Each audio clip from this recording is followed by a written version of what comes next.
Hello everybody, welcome to another video. Welcome back to Let's Play Oblivion, Remastered 2025.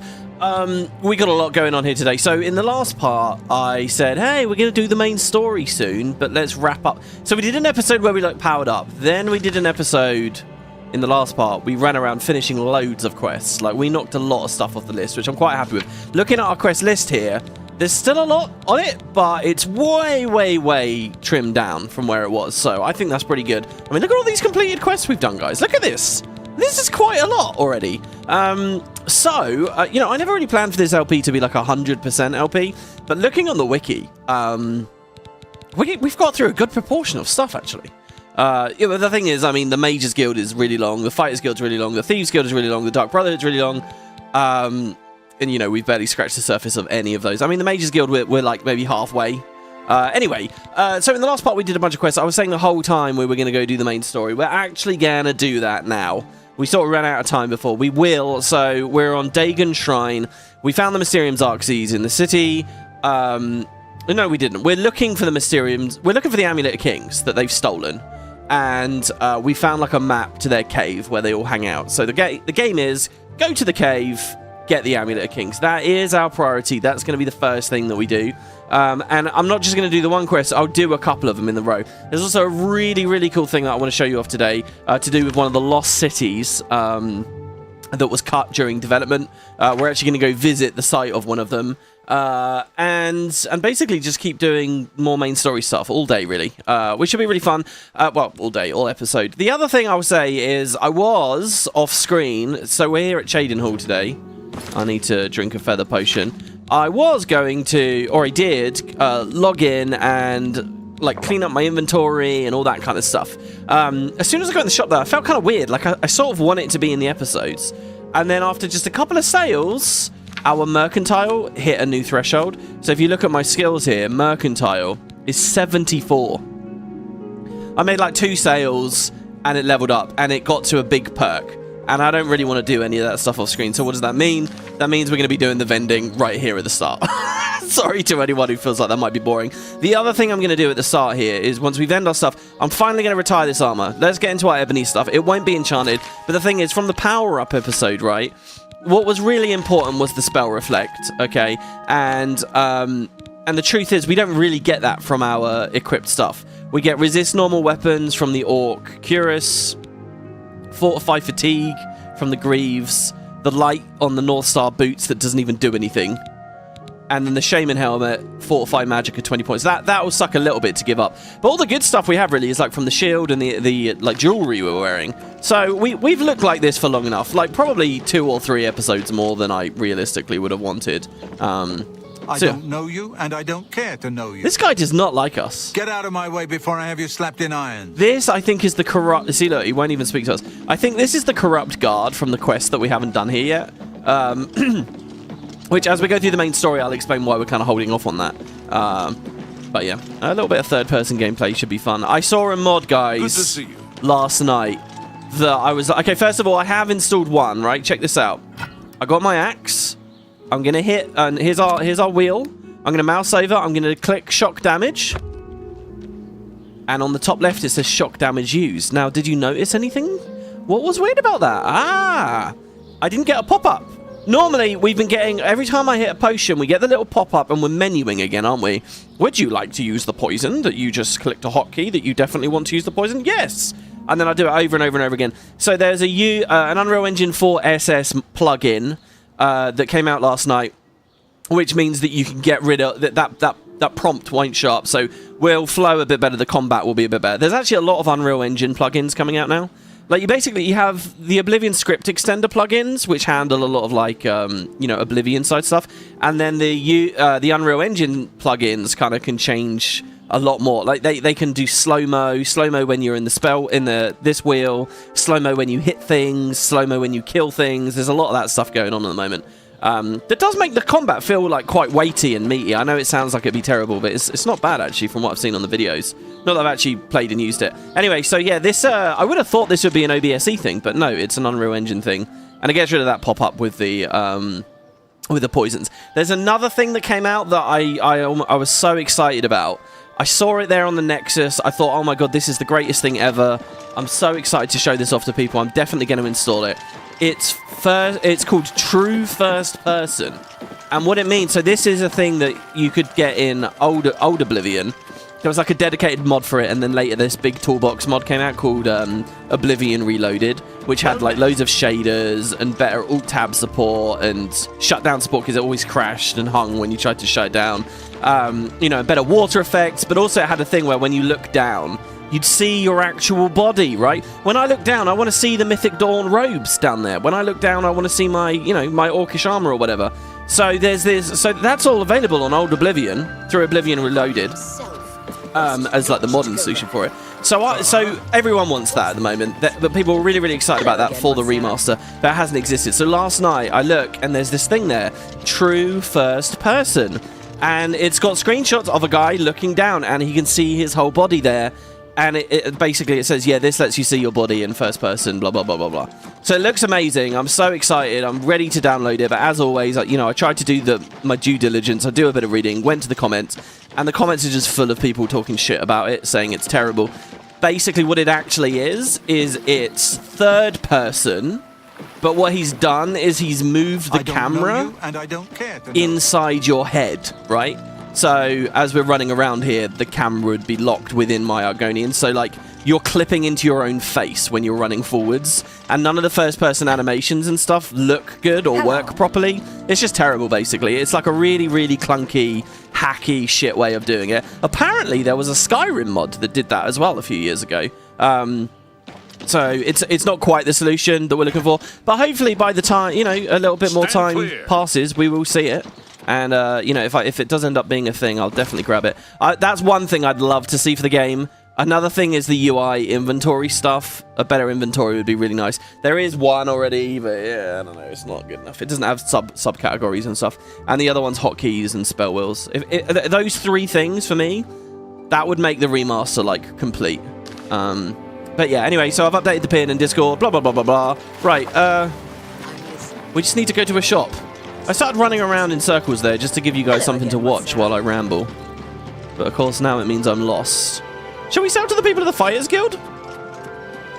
I don't know you, and I don't care to know you. Jeez, we've seen that guy how many times? Oh, I don't want to risk it, actually. We didn't find a shopkeep last time, did we? Here we go, the March Rider, I suppose. I actually, when I was playing earlier and I got the mercantile level up, I was in another shop, a general goods store run by an orc. I don't know if we've ever been in here. Hello?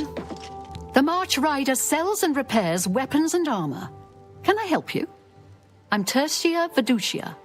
Okay, sure. What do you think of Chaden Hall? Did you know we have the finest horses in Cyrodiil? Right here in town? Black Waterside Stables. The best thoroughbred blacks. I should buy one. I didn't even think about that. In fact, wait, why are we at... Oh, yeah, the cave. The Mythic Dawn cave is near here. I was going to say, why are we at Chaden Hall right now? Okay, so bartering... You won't find better price. Yes? Okay, she doesn't like us too much. We actually get to do the minigame. So what was it again? If the minimum one is on a happy thing, click the other happy thing.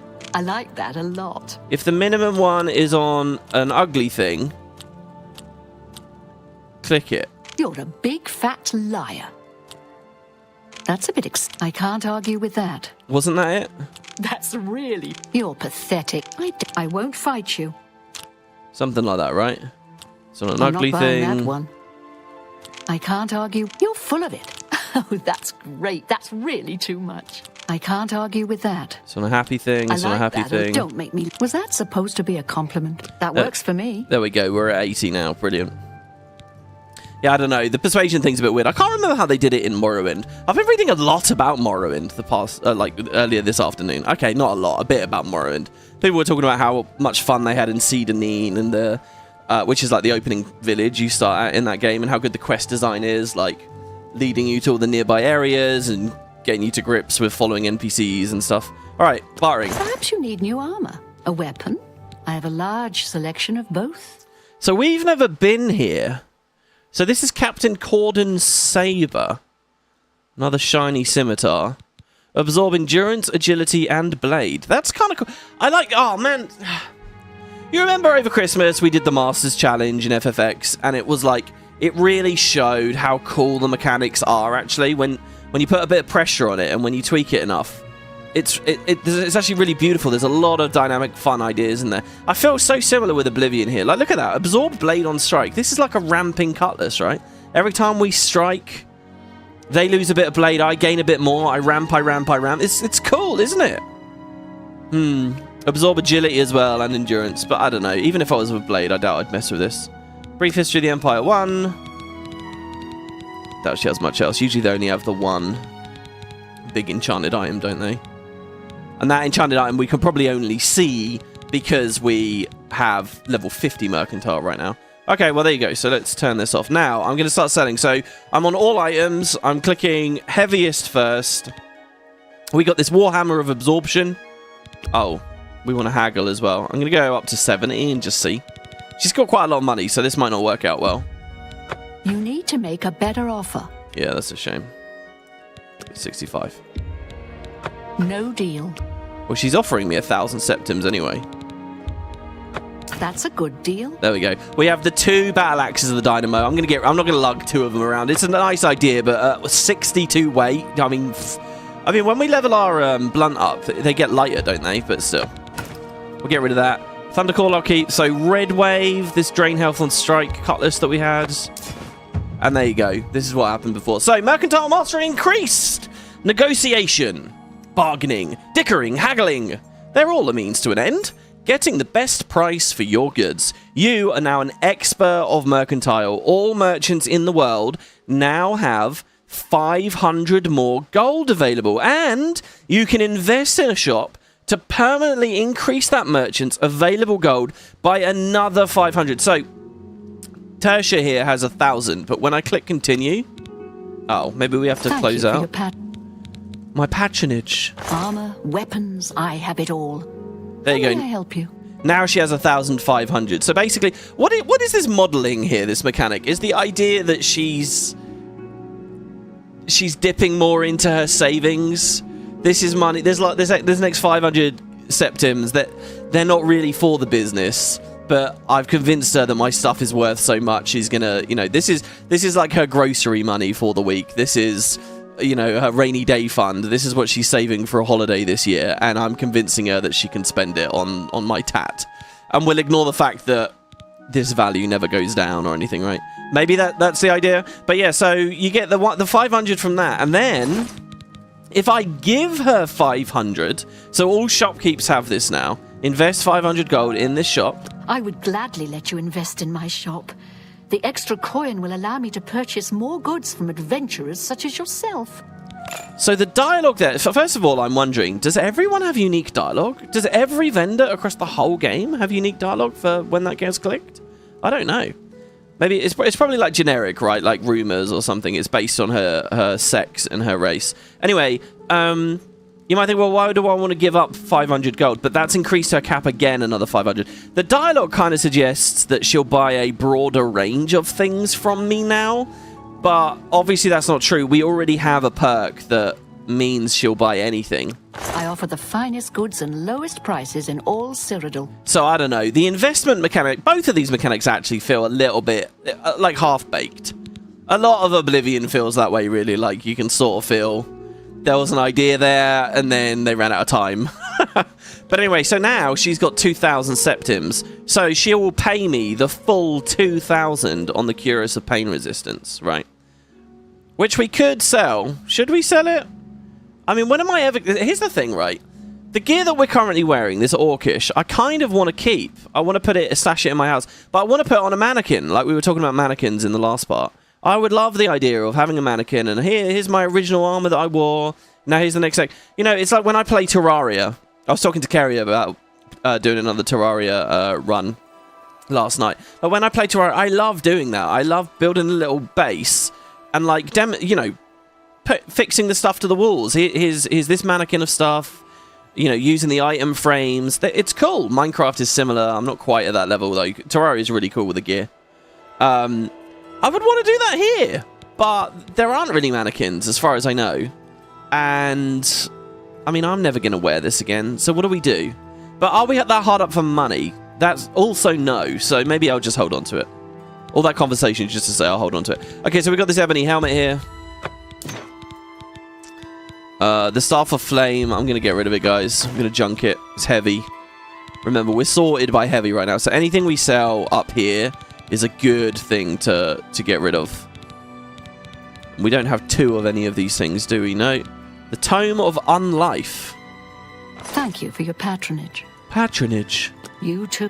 I've never heard anyone say patronage that way. Is that weird? Is that how I'm supposed to say it?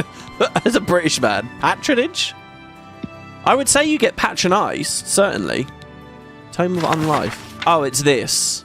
Wait, we can sell that for 350 septims? Really? I mean, no, I think I'll keep that, because that's got, like, sentimental quest value, right? Ooh. It's my pleasure. Yes, hello. Have a look around. I just came you won't wandering... find better prices in all Tamriel. I just came wandering into this woman's life, and I'm taking her for all her money now. Right, the Robe of Glib Tongues. She'll give me 1,400. What's really funny is I could... Hold on. You too. If I equip that... Oh, very fancy. Such a fancy-looking Argonian. The March Rider sells and repairs weapons and armor. Can I help you? I'm Tertia Veducia. So... Let's do business. Now I can haggle a bit harder, right? I can probably go to 65 and sell it off of my own back for more. Haha! Ha! Okay, a game at dinner. That was the alchemy thing. I'm going to sell it. You drive a hard bargain. Alluring Gaze. I'll sell it. The Battle of Sankatura, I'll hold on to. There's that. We're going to be going there in the main story, ultimately. Now, the cheap wine we can get rid of at this point. We don't need it. That's more than I'd usually pay. We already did the... which one was that? Namira. Namira wanted us to be ugly. Fortify Magicka pants. That seems a fair price. Resist Cold pants. The Ring of Namira will cap out, but we're going to hold on to that. Azura's Star we'll hold on to. See, the thing is, right, if I sold her Azura's Star, we could never get it back unless we buy it back off of her. But her inventory is going to reset in like 3 days. So you best hope you get it back quick. Otherwise, you're kind of screwed. Now, we got all of these soul gems, but I'm going to hold on to those. The greater ones, maybe we can get rid of. Like down here. But they don't weigh that much. We're already at the point now where this stuff doesn't weigh that much, so screw it. Right. Thank you for your business. Let's go dump some stuff now. Be seeing you. Should I dump stuff at Benares? I'll tell you what, no. We will go... we'll go back to Leoin. Let's go get our ebony stuff from Leoin. And let's put our other clothes in there. I don't know. Should Leoin be the house where we, like, deposit things? We'll treat it as, like, a fancy bank, maybe? Or something? Leoin's also quite easy to get to. So you go to the east gate, and then it's, like, right in front of you on the right. Something like that, I think. WP is a prosperity gospel televangelist confirmed. Don't buy groceries. Give me money for that shit I took off of dead bodies. You know, that's quite funny, actually. They make such a big deal about Glarth here at the start of this. I almost said Fargoth again. Selling stuff from bodies, but that's essentially what we're doing the whole game, isn't it? I think that's my house. No, shit. Oh, God. We haven't arrived where I thought we would arrive. No, there you go. My Leoin house. I don't want to put a marker there, though. So it's forwards, left. 2 doors on the left. A little bit of nighttime town travel here. So, not this one. That's Singor. He's my neighbour. It's this one. Yeah, usually I end up entering the town from over there. I don't know.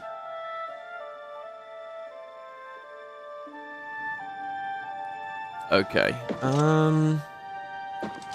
So we left the...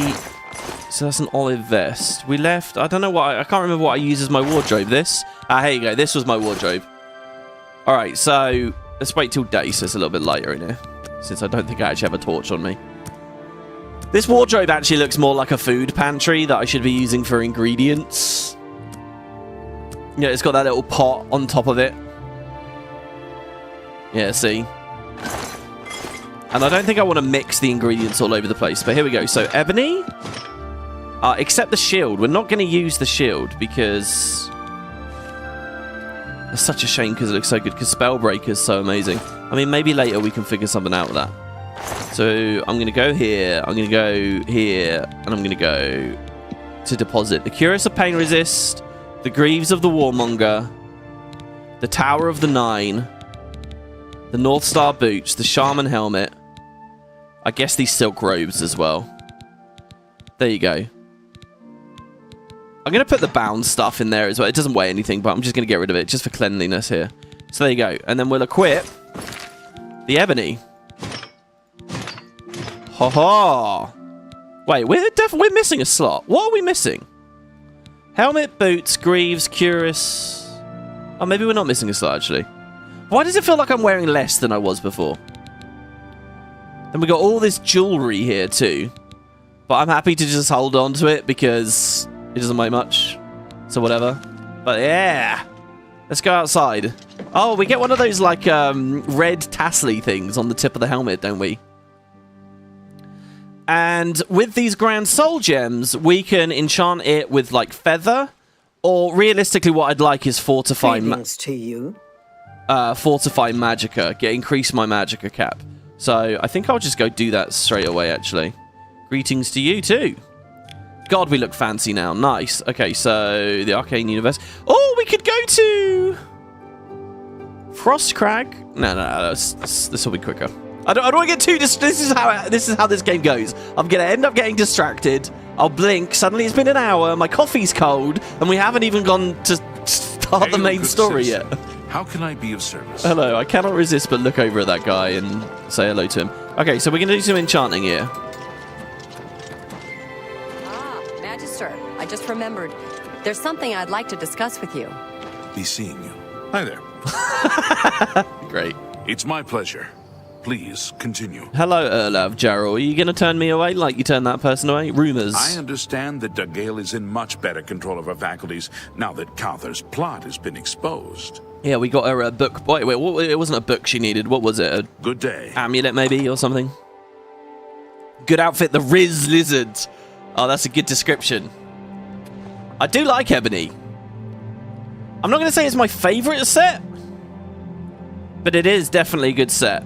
In a perfect world, right, we would steadily go through them all. We'd start in leather, and then we'd have a fine leather set, and then, you know, I like to use them all realistically, but, you know. Okay, Julienne.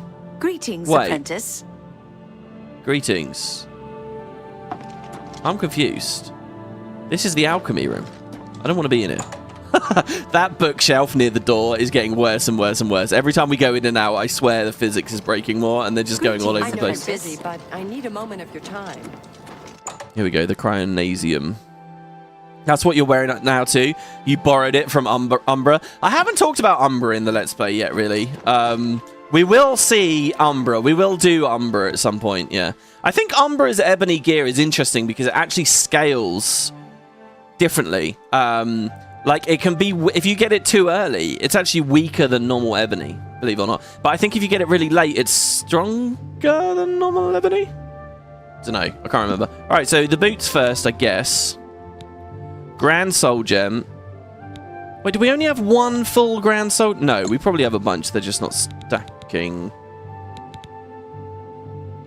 All right, well, we have a Grand Soul Gem. Now, if I go Fortify Magicka, we can get 24 points of more Magicka from that. What else could I do? I could do Feather, 50 points of Feather. I love the idea of Detect Life. I think that's quite high QOL. It might look a bit iffy, though, because for the rest of the game, everyone around us is going to be glowing. But it's an interesting thought. Well, I say the rest of the game. We will upgrade again at some point. What else would we want? Water breathing, we already have. I mean, a shield effect would be pretty cool too, I think. But we have potions for that. Resist disease, who cares? Light is bugging. Fortify attribute. Now, what's an attribute that we could just have more of from wearing these? So, luck. We could get 10 luck. Is it 10 of everything? The thing is, enchanting this way is weaker than using the Oblivion sigil stones. Which we still don't have. We've been back to Oblivion now, but it was in the weird quest, wasn't it? So there wasn't actually a sigil stone to collect. I don't know. I don't think any of these attributes really interest me that much. So should we do... Let's do Fortify Magicka. Let's do it. Cancel. Wait, now how do I get rid of this? Confirm.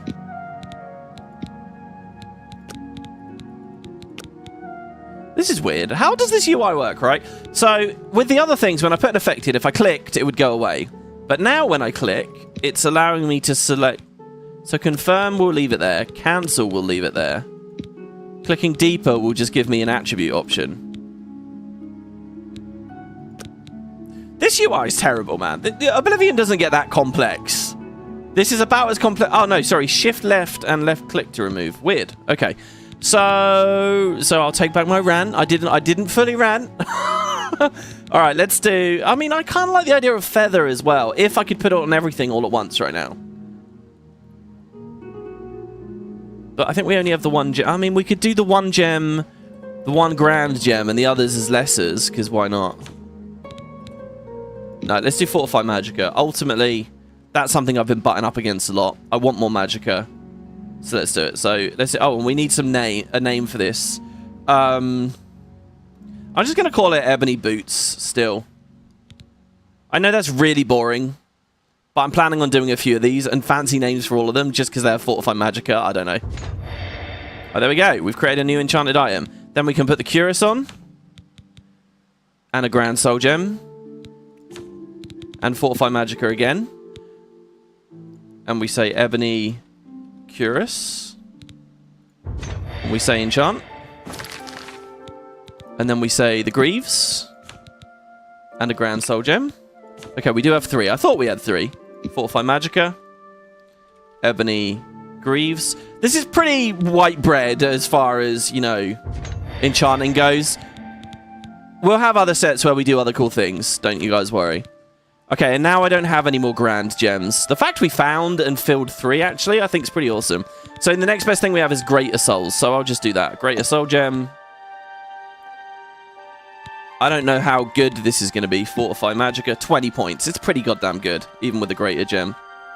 So there you go. Now, if I use the Sigil Stones, I think you can get up to like 50 or something. I don't know what the actual number is, but it's certainly a lot higher.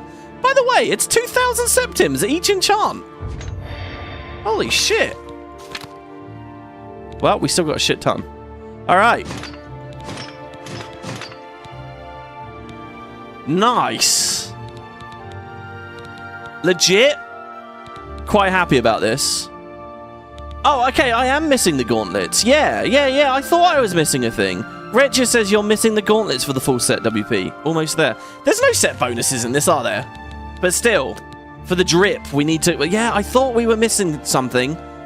Okay, we're missing gauntlets. I wonder if we're high enough level that they'd sell those in the shops. So anyway, look at this now. Our Magicka is up to 282. That is boosted... by 92. We got almost 100 more Magicka. Remember at the start of the game, like, the birth sign would give you, like, plus 50 or something? So we should be able to cast a much wider range of spells now.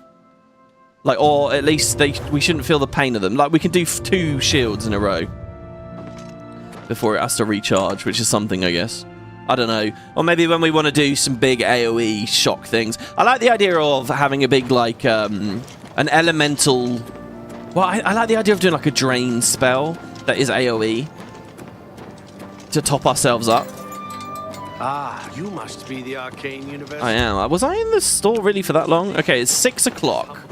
Do we think that the market district will still be open when we get there? Oh. Great and Grand, you've not noticed much of a difference with. Yeah, it feels like it's like GW1 design there almost, isn't it? It's like, okay, the top tier thing you can do, and just because it's the best, people have the incentive to go for it. It doesn't actually need the numbers, you know? It's like people spending incredible amounts of money on a rune of superior vigor just for like +3 health or whatever. I mean, fucking 3 health, seriously? But the price difference is just absolutely epic. You know, prestige pricing and all that. So it's late, it's raining, I don't want to be too late. Hi there. See, do you think that Reindere is going to be selling better staves now? Because in theory, we're a higher level, his stock should be... I hope I can help. Well, I hope so too. My advice is take your time. Walk around the market district, see what's on offer. Don't buy until you've seen it all. Take your time. That's terrible advice, dude. That is absolutely a massive waste of time. I heard that Saurus Arenanet made himself quite a bit of money recently. He seems very happy about it. Was I to do with that? May I interest you in some of my fine wares? Okay. Did I ever talk about this? The apotheosis staff? I think I did ages ago. Guys, apotheosis is really good. It's extremely pricey. But, and for me at this point, you know, I'm in mid-game now, so it's not so good. But if you can get this at the start of the game, this is really good. You can't make your own anywhere near as good as this. Wait, can you make your own staves? I think basically this thing is like, so that's basically 100 damage per click, and is very, very, very strong for early on. See, there's 2 grand soul gems, but they've got petty souls in them. A greater staff of fireball, 50 points. 4 lesser staves of corrosion, disintegrate armor. This one has telekinesis. Oh, he actually sells alchemy stuff. White mage robes. The 3rd door.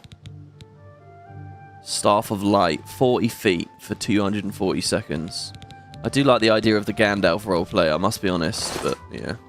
Be seeing you. Alright, farewell, Reindere. What I really want to do, I just want to check the best defense, see if they have any gauntlets. If they don't, whatever. We'll head back up to Chaden Hall, and we should be okay. Yeah, there's 2 worlds here. The other world is where I put a bunch of feather on the gear. Gilded Carafe, the best defense. If you followed Reindere's advice, Martin would still be in the church, yeah. Not you, you. I'm Bernardo. I handle the heavy armor at the best defense. I'm also an advanced trainer in heavy armor, so I know what I'm talking about. Well, what level is my heavy armor now? It's over 75, right? So he'll lead me to the master, won't he? The only one who can teach you anything more about heavy armor is Pranal. A master gladiator back in his day he was. I think I heard that he'd retired and was living out his days at the old Roxy Inn here in Cyrodiil. You might try there. The old Roxy Inn. You've marked it on my map, have you, at least? If you want luxury, there's nowhere better than the Tiber Septim Hotel. Sure. You'll have to find Pranal if you want to learn more. That's all there is to it. Okay, thank you. I don't know what his quest is. May I interest you in some of my fine wares?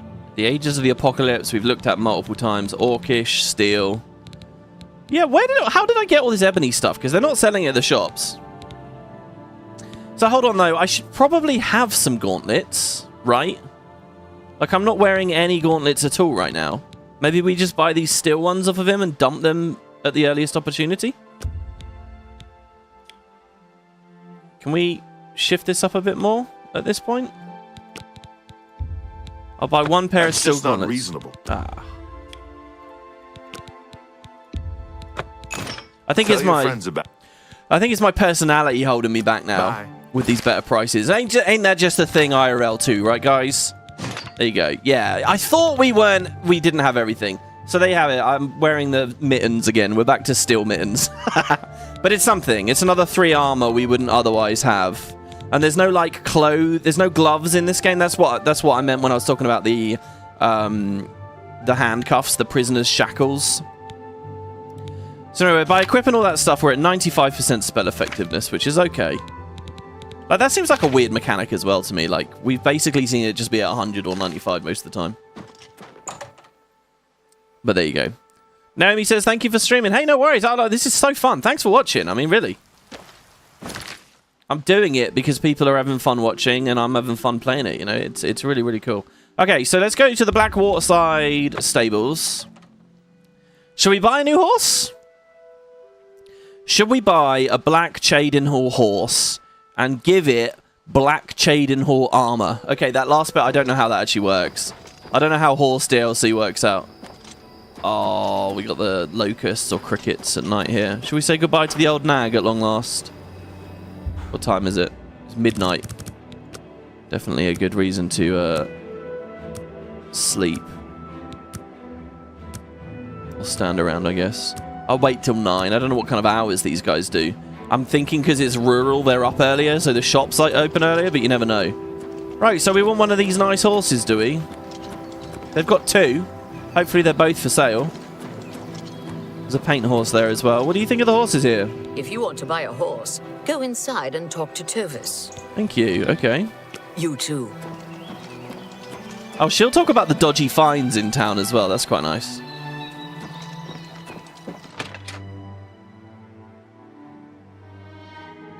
You haven't tuned in for a while. That's kind of the downside of streaming. I might be able to keep up with an episode a week, but not with almost daily uploads. Look, I mean, that's fine, man. Honestly, I don't view this... It's all well and good saying it on episode 18 or whatever. I tried to emphasize this at the start of episode 1. To me, yes, this has a live component when it comes up, but the chat is there for everyone for all time. I like to think of this as a normal LP in terms of, like, watch it at your own leisure. Watch the episodes in chunks. Come back later, drop comments. I will always be watching the comments section and responding to the comments and, you know, reading what you guys have to say. I like to think of this as a part of a catalogue on the channel. So have fun with it. You know, there's no rush to watch it. I do like people here keeping me company and chatting as we go, but there's no rush for anyone, you know, and I don't want anyone to feel bad about that. Hello, sorry, we're rambling about BS. I own the Black Waterside stables. Are you shopping for a horse? Yes, and a torch, actually, as well. Dude, the fireplace looks so good back there. The black horses of Chaden Hall are the finest in all of Cyrodiil. None are faster, and only the white horses of Anvil are stronger. Okay, right. So 5,000 gold. 5,000 gold! Alright, it's a lot, but I'll do it. You won't regret it. Go out to the corral. Mivrina will have your new black horse saddled and ready for you. I'm thinking we'll put some cool armor on it, and we'll, like, enchant it as well. I own the Black Waterside stable. I don't have any horses for sale right now. You bought our last black horse. So do we always buy the last horse? So when Artax died before, that's it. So we should be able to have a horse collection. Where are my mini pets as well, you know? Mini pet collecting. Always a big thing. That black horse. This one, my black horse. Now, how was it you name? I think you can name them via console commands, right? Hey, buddy. Are you a boy or a girl? A boy, I think that is. I wasn't expecting to see anything, but there you go. All right. Oh, he is quite zippy, isn't he? I'm not even galloping or cantering or whatever you'd say right now, and he's going pretty good. So yeah, I have the old nag here. Should we actually park it? I say park. I feel like the old nag is going to despawn now. Never to be seen again. Like Priam of Oral's paint horse. But look, let's just imagine we've traded it in, alright? If I crouch and press E, I don't get into its inventory, right? I can't take the armor off. Your black horse has returned to Chaden Hall's stables. Oh, because I got on this one, I see. See, so why don't I get a pop-up telling me where the old nag's gone? Is it because the old nag is the free horse from the DLC, so it works differently? This is pretty good, though. I can feel it's more responsive. Alright. So yeah, we're going north. To the Lake Arius Caverns. It's not too far from Pharnakis, which we did. It's not too far from Azura's Shrine. Lord Rugdump's estate we visited very briefly, but it's to do with a quest as one of the guilds, so... And then the Temple of the Ancestor Moths, exactly the same situation.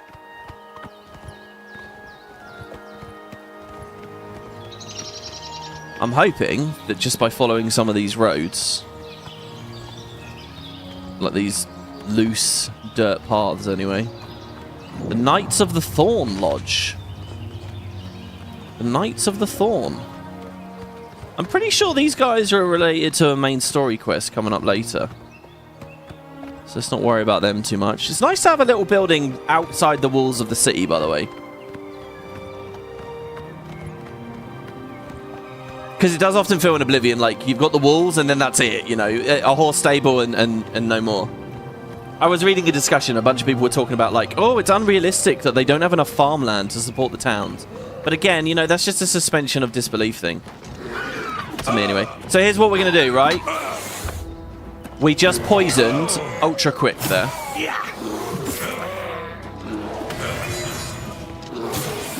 Did I just hit the bear instead of the Spriggan? No, I hit the Spriggan for sure. Definitely hit the Spriggan. Do you know what it's just occurred to me? Hold on. We don't have an ebony mace. I just sold an ebony mace.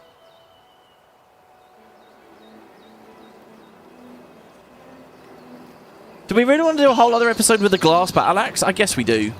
Well, maybe not a whole episode. Let's do this quest, and then we'll look into maybe a mace of some kind. Because I'd want to enchant it.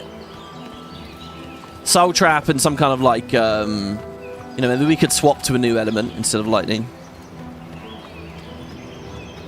Now that we're a Master of Destruction, you know, all these things should come natural to us. We could be frosty. We could be frost-themed now that we're in our ebony stuff. Damn, look at this. Oh, look at the little deer playing in the water. There's 3 of them. It's weird. In the last town that I lived in, IRL, in the last town that I lived in, there was like a giant forest preserve place near it that you could go and explore and, you know, go on dog walks and stuff. And it was a big forested preserve place, but it was right next to like a massive council estate, basically, right? You know, low-income housing, built up concrete everywhere, like stacked on stacked on stacked on itself. And it's funny, I went on a dog walk there, like sometime last year, and you know, you feel very much like you're still in the middle of a large town. But there was a deer there. There was a deer just broke out in front of me on the path on the dog walk, and it was such a cool, crazy moment that I'd never expected at all. Not that I've not seen deer when I've like lived in villages and things and out more in the countryside. Obviously, you see a lot more. But yeah, they're everywhere. It's. I know they're supposed to be like vermin, and you're not supposed to like them much or whatever, but it's always fun.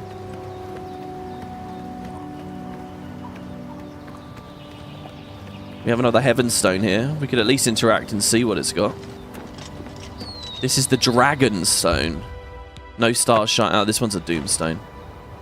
They really improved that in Skyrim. They did it so much better in Skyrim with these things.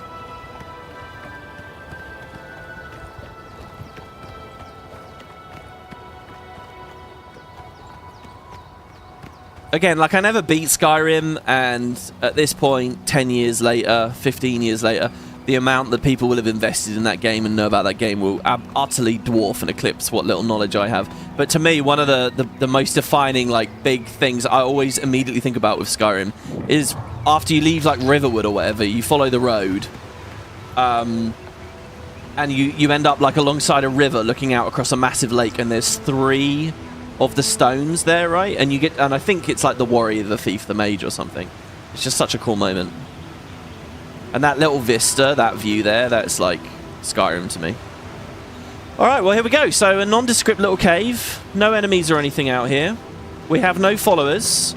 The Mythic Dawn apparently are inside. So you be okay, Artax 2. What should the horse be called, everybody? Hey, WP, are you going to buy the FFMTG set? No, because I'm not really into Magic the Gathering. And I'm also not that into merch. I mean, as far as gifts are concerned, I always love it. But,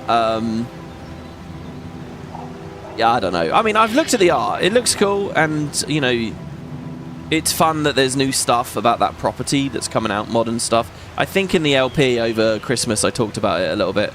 But I won't be picking them up. I've heard that Wizards of the Coast and... wait, no, is that the same people? Hasbro own MTG, don't they, or something? I've heard that it's getting really dire and desperate, and they're just doing that kind of like franchising stuff because it's one of the only things holding the ship down at the moment. Anyway, which always kind of kills it a little bit for me. You know, I'd like to think it's just because it's this geeky initiative and this fun thing, not a desperate backs against the wall crossover thing. Right. So in we are. Lake Aras Caverns. Do we get a quest update, maybe? Here we go. I've arrived at Lake Aras Caverns. The secret Mythic Dawn Shrine must be somewhere inside. So all the other Daedric shrines you find out and about, obviously. None of them are buried in caves. At least as far as I know, they're not. Yes, I'm taking the Cairn Ballet. Also, let's just get a quick inventory stock here. We have £375 on us now. How is it still so much? I don't know. Because of the ingredients, the Clanfear claws, the Ogre's teeth. We need to drop these things. Anyway. I'm not sure if ebony's way heavier than the glass stuff we had before, or what. Oh, shit. We don't have our Mythic Dawn robes with us. We might need those. There's a creepy looking guy there. There's their tabards. Do you have any do you have a dress for me? Dawn is breaking. Hello, doorkeeper. Greet the new day. Ooh. Welcome, brother. The hour is late, but the master still has need for willing hands. I like his little amulet. You may pass into the shrine. Harrow will take you to the master for your initiation into the service of Lord Dagon. Oh. Do not tarry. The time of preparation is almost over. The time of cleansing is near. Oh god, what have we got ourselves into? I don't know what he's talking about. Is there a chest over here? There's nearly always a chest. Sorry, I just had to go check. Oh, look, he should know not to fuck with me. Look at that. He should know. Harrow awaits within. You should not linger here. Well, okay. Harrow awaits. Well, he spoke to me the first time, then I spoke to him the second. Did we not have a torch? Let me just check. No. We haven't had any torches since we picked up those dodgy ones and I had to throw them all on the floor. Cast a light spell. Self. Moonlight. And of course we do have our greater powers. So like, what did Moonlight do there? I am Harrow, warden of the Shrine of Dagon. It turned on and turned off again immediately. The path of dawn, hidden in the writings of the master, Mankar Cameron, you have earned a place among the chosen. Really? You have arrived at an opportune time. You may have the honor to be initiated into the Order by the Master himself. Wow. As a member of the Order of the Mythic Dawn, everything you need will be provided for you from the Master's bounty. Give me your possessions and put on this initiate's robe. Ah, there we go. Okay. Sorry, Nixa says wizards are MTG. Okay, wait. So Wizards of the Coast... This is like a very basic nerdy fact that I don't have, that I probably should have. So let's get this clear. Wizards of the Coast do both Magic the Gathering and D&D. Do they own the Forgotten Realms and all that stuff? Is that right? They do both? Okay, anyway. So give him all your possessions, or no, I don't think so. Again, it's a main story quest. There's a lot with the branches here. There's two very different ways of doing this quest. If you say, no, I don't think so, they'll turn on you, and you just basically murder and slaughter your way through a huge section of the game. If you want to do it run and gun and play it like an action game, which is not really Oblivion strength, in my opinion, but if you want to do that, go for it. They own the D&D. I didn't say the D&D. I just said D&D, didn't I? Anyway, so I'm going to say give him all your possessions. And this will give him all your possessions. Literally, he'll take everything off of you. Now, there's a few ways that you can cheat this. Before this conversation starts, you can just throw all your shit on the floor at your feet. And then he'll speak to you. You click this. He takes whatever you're holding. And then you just pick your stuff up off the floor. So this is kind of a tricky thing. If you're going to do this, you're committing to not being able to wear anything. And you're going to have to be careful and use your wits. We're going to lose all our stuff the second time in the LP. We're going to lose it all because I'm not going to do the trick where we throw the stuff on the floor. There's actually another trick people suggest. So, like, if you're holding... You know, I've got, like, loads of little gold nuggets and keys and, you know, rings. Tiny little objects, right? If I throw those all on the floor... They can be really hard to find again and pick back up. You're at risk of losing them, right? And not just because they can be hard to pick back up and spot, but because, you know, think about when we were looking for the Ring of Destruction outside that alien ruin in the water, or even Finn Gleam.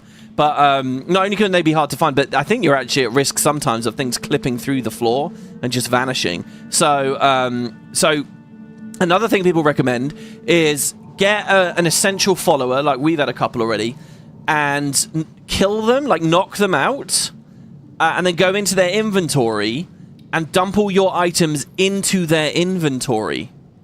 Then do the conversation, and then just go back into your follower's inventory and click take all.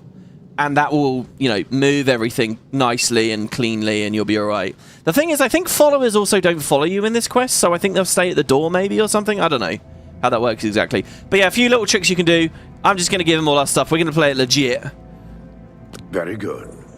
Follow me. I will take you to the shrine. With one caveat. So there you go. So we've lost all of our shit. With one caveat. they don't take away quest items. So if you look, I do still have some stuff. I have Agranak's Mysterious Key. I have the book Nightfall to do with the Frost Tears. I have a key to the Mage's Guild. I have the Mage Tallow Candles. I've got stuff here. I also have weapons. So because we're in the middle of that Fighters Guild quest, the Desolate Mine, Burzgo Crash has given me a contract to deliver these weapons to the Fighters Guild members in the Desolate Mine. It's northwest of Chaden Hall. So you can get this quest at the Chaden Hall Fighters Guild, really near here, right? And he gives you these weapons. These are the weapon shipment. Basically, Studies Under Stars refuses to give these up. So you're always going to hold these. So I can actually equip this now, and I do actually have a weapon in here. Of course, well, there you go. We have a blunt weapon and everything. So that's handy. They didn't give me a hood. I want a hood. The hood looks amazing. There's the Ring of the Viper Eye. Apparently that's a quest item too. Fortify Agility and resist magic. There's our refined frost salts. So yeah, it's kind of funny that Chaden Hall gives you that, and you'll be alright. Can we get our fucking light spell, please? Look at the little orb. It spins once and then it goes out. Do I have to look at the floor? Do we have to look up? Ugh. I don't know, man. I mean, it's an excuse to level mysticism, spamming it. Sorry, not mysticism, illusion. Getting them confused always. I wonder what that guy says if we try and leave now. By the way, How can I serve you, brother? hello. I don't know. Oh, he says loads of shit. So what do you think about Mankar Cameron? By the way, the door that we came in gets locked behind you, by the way, so we are stuck in here now. The Master is preaching in the shrine as we speak. Hurry, you should not miss the chance to hear the Master's words. You like the follow idea? They knew signing on would be crazy. Did they? Did they know that? How can I serve you, brother? Okay. What do you think of Mehrunes Dagon, the Daedric Prince of Destruction? Right? Or Change or whatever? We've been preparing for the coming of Lord Dagon for many years. You come to us at a fateful time. The Master has promised us that the time of preparation is almost over. The time of cleansing is almost here. Did you read the Mysterium Xarxes and figure it out for yourself? You should complete your initiation before we speak any further of that. Oh, I guess I'm asking him where it is, right? Sorry, yeah, because we didn't read the Mysterium Xarxes. We read the commentaries, right? The actual book itself is here. What's this time of cleansing thing? You should complete your initiation before we speak any further of that. The time of cleansing is at hand. Praise be. Praise be. So in we go. The Shrine Antechamber.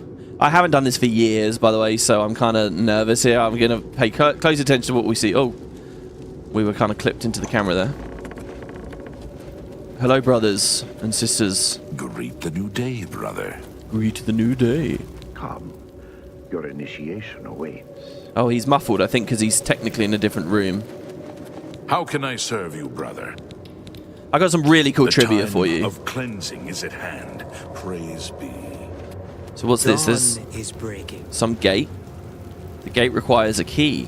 How can I serve you, brother? I don't know. You look particularly evil. The time of cleansing is at hand. Praise be. Praise be. Ho ho, praise be. Ha ha. Praise be, brother. He didn't sound intimidating at all. Maybe we don't go exploring over there. Or maybe we do. I mean, he's waiting for us. I can't tell if this is really creepy and horrible looking or actually kind of warm and cozy. I'm leaning more towards warm and cozy. Have you guys noticed all those videos popping up online now of people like exploring caves, but they use a very specific lens on whatever camera they're using to make it look extra claustrophobic? Dawn is breaking. Hello. How can I serve you, brother? So all these guys... The time of cleansing is at hand. We'd be Praise fighting be. and killing, hacking and slashing if we picked the other way through this. Gods and Worship. An overview of Gods and Worship in Tamriel by Brother Hetchfield. An editor's note. Brother Hetchfield is an associate scribe at the Imperial University. Gods are commonly judged upon evidence of their interest in worldly matters. A central belief is the active participation of deities in mundane matters can be challenged by the reference to apparent apathy and indifference on the part of the gods during times of plague or famine. From intervention in legendary quests to manifestations in common daily life, no pattern for the gods of Tamriel's activities is readily perceived. The concerns of gods in many ways seem unrelated or at best unconcerned with the daily trials of the mortal realm. The exceptions do exist, however. Many historical records and legends point to the direct intervention of one or more gods at times of great need. Many heroic tales recount blessings of the divinity bestowed upon heroic figures who worked or quested for the good of a deity or the deity's temple. Some of the more powerful artifacts in the known world were originally bestowed upon their owners through such reward. There you go, this is like us getting Daedric artifact. By the way, guys, you know that paintbrush we had? The guy painted the painting that we went inside and stuff. He said that that came from like one of the Ages, Mara or something. Was it Mara? I don't know. Anyway, that's technically an Aedric artifact. Obviously, a lot of the Elder Scrolls games have Daedric artifacts. The Aedric ones, they're not like a staple of all the games, but you do get an Aedric one here in Oblivion. It's quite cool. I think there's another one, technically, too. It's also been reported that priests of high ranking in their temples may, on occasion, call upon their deity for blessings or help in the time of need. The exact nature of such contact and the blessings bestowed is given to much speculation, as the temples hold such associations secret and holy. This direct contact gives weight to the belief that the gods are aware of the mortal realm. In many circumstances, however, these same gods will do nothing in the face of suffering and death, seeming to feel no need to interfere. It's thus possible to conclude that we, as mortals, may not be capable of understanding more than a small fraction of the reasoning and logic such beings use. One defining characteristic of all gods and goddesses is their interest in worship and deeds. Deeds in the form of holy quests are just one of the many things that bring the attention of a deity. Deeds in everyday life, by conforming to the statutes and obligations of individual temples, are commonly supposed to please a deity. Performance of ceremony in a temple may also bring a deity's attention. See, it's funny, I would be cynical about this and say, oh, no, this doesn't mean anything, but it kind of does. We've followed the little rituals and stuff at the shrines, we've given our offerings, and the Daedric princes have responded. The Aedra, not so much, but the Daedra, yes. Ceremonies vary according to the individual deity. The results are not always apparent, but sacrifice and offerings are usually required to have any hope of gaining a deity's attention. While direct intervention in daily... So when we give like an offering at one of the shrines, does it get consumed? Does it disappear? Or does it just sit there at the statue doing nothing and we say, there you go, there's an offering? While direct intervention in daily temple life has been recorded, the exact nature of the presence of a god in daily mundane life is a subject of controversy. A traditional saying of the Wood Elves is that one man's miracle is another man's accident. While some gods are believed to take an active part of daily life, yeah, that's a Wood Elf voice, guys. Others are well known for their lack of interest in temporal affairs. It's been theorized that the gods do in fact gain strength from such things as worship, though through praise, sacrifice indeed. It may even be theorized that the number of worshippers a given deity has may reflect on his overall position among the other gods. This is my own conjecture, garnered from the apparent ability of the larger temples to attain blessings and assistance from their god with greater ease than smaller religious institutions. There are reports of the existence of spirits in our world that have the same capacity to use the actions and deeds of mortals to strengthen themselves as do the gods. The understanding of the exact nature of such creatures would allow us to understand with more clarity the connection between a deity and the deity's worshippers. So what are those? So there are things that live here on Nirn that get stronger when worshipped, and the idea is they're like proto-gods almost, or like the mechanism fueling that can be studied, and then therefore that's to know the divine. But what are the things? Do we meet any in any of the games? The implication of the existence of such spirits, is that like what the tribunal was?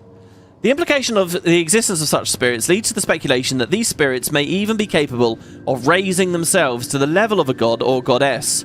Motuoso of the Imperial Seminary has suggested that these spirits may be the remains of gods and goddesses who through time lost all or most of their following, reverting to their earliest, most basic form. That's a cool theory too. That's a bit like divinity. Spoilers, kind of. Practitioners of the old ways say that there are no gods. There's just greater and lesser spirits. Perhaps it's possible for all three theories to be true. I like that, by the way. I can see why the Mythic Dawn would read that and be interested in it. So there's the Mythic Dawn commentaries again, 2 and 3, not 4. 4, which as we know is very rare. They have a bit of food. Greet the new day, brother. So do you want to hear my amazing trivia? Check my amazing trivia out, right? First of all, I want to check something. Yeah, look at this. During this quest, if you go digging in your factions menu, you know, we're in the Blades, we're in Night Brother, the Fighters Guild. The Mythic Dawn is on the list right now. It's only here during this quest. But how cool is that? The Mythic Dawn Initiate. And we're actually technically a member of their faction now. That's why they're not fighting us. But being a member of their faction does something else really fascinating. And I hope I can get it to trigger. I'm going to get this hammer out, which remember we kind of cheated to get. And I'm going to power attack. Okay, we went next. Okay, keep going. It might not work on an Argonian. Basically, we have a power. Basically, we will do battle cries like the Mythic Dawn now. So you'll actually hear Studies Under Stars going, "For Dagon!" But it's not. These all sound the same to me as they were before. It might be really, really rare. I don't know. This is just a bit of trivia I read on Wiki. I've never heard it for myself. But pretty interesting, right? And when you're on your playthroughs, maybe try it out.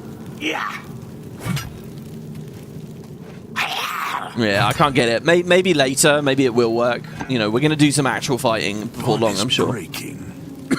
Dawn is breaking, indeed. All right. Hi, sorry. Dawn is breaking. Oh, no, you're not the guy. You're not Harrow. You're not waiting for us. So that's the wooden door to the Dagon Shrine. That's where our quest wants us to go. Oh shit, I just hit 8 expecting it to be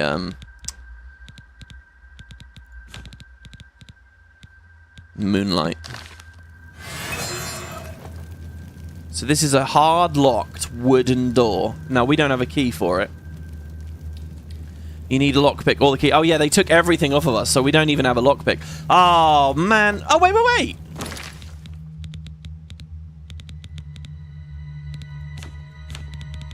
Open hard lock. We can do this now. Hey. Oh shit, a bunch of our stuff's gone because there was item base. Open hard lock. We can do this because we're good at alteration now. Hey, that's cool. So what's in here? It's like a storage room. Oh.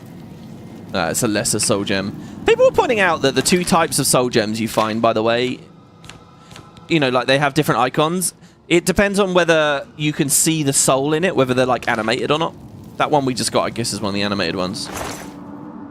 Freezing Shard Tome. Do you want to add Freezing Shard to your spell list? Yes.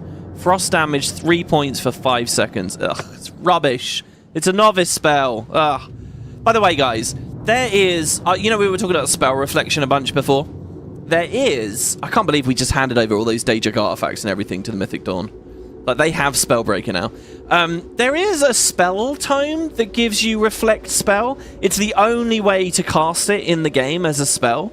Like, you can't buy it or custom make one. It's just that spell tome. Or I think once you get it from the spell tome, that unlocks it, the other things. But the only way you get it is with that DLC, with the spell tome, and it's called, like, Illowin's Reflection or something. The only way I'd be able to get it is just by getting lucky as loot in a dungeon. But it's something of an option, maybe. Anyway, 222 gold. Strong Potion of Fire Shield, 20%. Disease Resist. Hey, torches! Finally! Wait, are we going to find all my gear in here? That would be epic, wouldn't it? There's an Iron Mace, Iron Short Sword there. Now, this Warhammer is two-handed, so I think I'd rather use the Mace, to be honest. Because then we can have it out with the torch, see? Hand scythe. Vampire dust. It's not a good sign, is it? We haven't dealt with vampires for a while. Weak potion of chameleon. Hourglass. Battle axe of beguilement. It's got soul trap on it. Hey, there's a hood. Fine, I'll get my own hood. There we go. Yeah, oh, there's a shield too. If the going gets tough, we could use that. It might be that you can pickpocket the key for this room from someone upstairs. So basically a bit of equipment for us. Somnolus foot front. Hey, that's got feather on it. Means it's well worth keeping. Nice. So there's their storage room, and hopefully none of them saw us in there. Here you go, let's get out. Let's look conspicuous. I like how there's clearly evidence we fucked with that because it's got the, you know, the open lock spell animation on there. Hello. Yes, I was just leaning against the wall. I wasn't doing anything over there. Your gear is on the guy who took it. You can pickpocket some of it. Oh, really? Can you? That's awesome.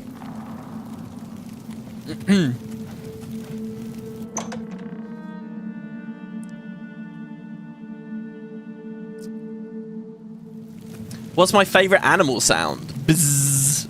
A bee, I guess? Is that yours? Ooh. The dragon throne is empty, and we hold the amulet of kings. Praise be to your brothers and sisters. Great shall be their reward in paradise. Praise be. Holy shit. Did anyone turn their speakers up for that? The words of Lord Dagon. When I walk the earth again, the faithful among you shall receive your reward, to be set above all other mortals forever. As for the rest, the weak shall be winnowed, the timid shall be cast down, the mighty shall tremble at my feet and pray for pardon. So saith Lord Dagon, praise be.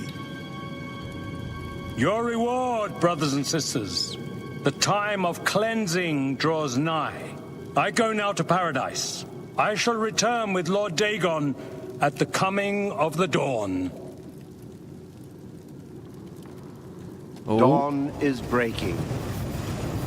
Whoa, that looks cool. Holy shit, that looks so cool in the remaster. Oh my god.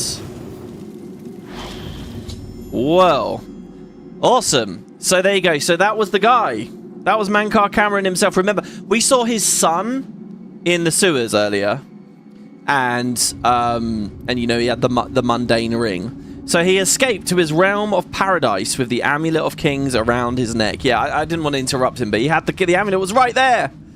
And closed his magical portal behind him. But the Mysterium Xarxes itself is here in the shrine.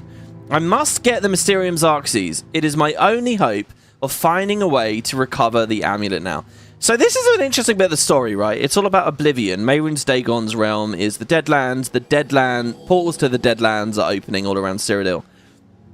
But this guy, Mankar, he opens a portal to a different realm. It's called Paradise. And I think it's like he made it. It's his own. I don't know how that works in Elder Scrolls, but he like made his own realm. I don't know whether Paradise exists within the Deadlands. It does. I'll tell you, it doesn't look anything like the Deadlands at all. It's kind of an interesting wrinkle there.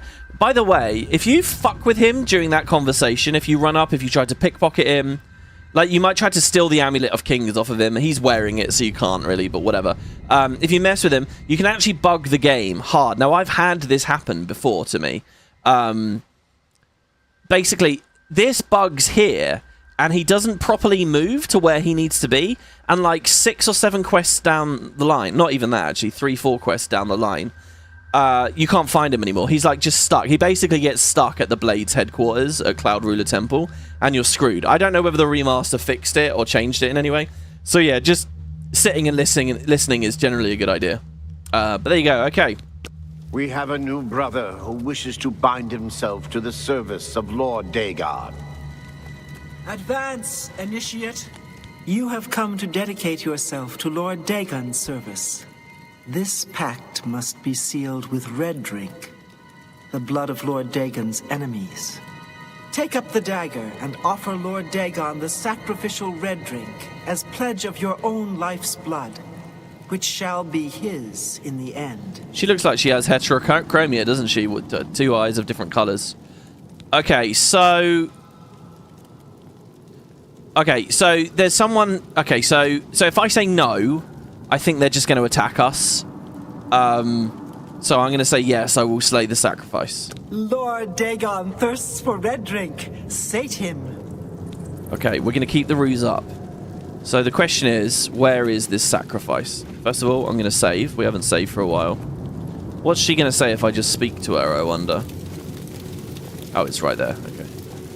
You must slay the sacrifice to bind yourself fully to Lord Dagon's service. Lord Dagon thirsts for blood.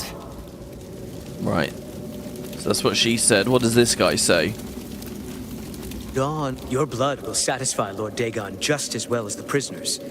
It will be our honor to spill your blood for him, if you choose that path. So there he's threatening me. He's saying we'll kill you instead if we need to.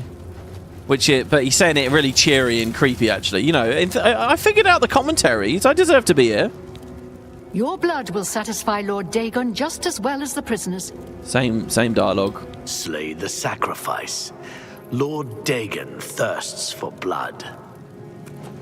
Your blood will satisfy Lord Dagon just as well as the prisoners. It will be our honor to spill your blood for him if you choose that path. For some reason, that one's not skippable. Slay the sacrifice. Okay. You may not leave here until your initiation is complete. Lord Dagon thirsts for red drink. Sate him. Right, yeah, I think if we go up, so I think we're locked in now. Let's see here. Oh, maybe not. So there's a few things you can do with this. That might be the gate we saw earlier. It requires a key. That's where the sacrifice is. The door that we came from might be locked, but actually I think it's not. So if you don't want to kill this sacrifice, this unconscious person on this thing, you're going to have to kill all the Mythic Dawn. This is an interesting little area. Ah, I didn't quite make it. I thought there might be an item or something up there. You're going to have to kill all the Mythic Dawn, and there's a lot of them in there. And remember, you don't necessarily have any gear. We broke into the storage room, so we've got some. You may not leave here until you're... Oh, he came upstairs. That's interesting. Here's a little tip for you, though.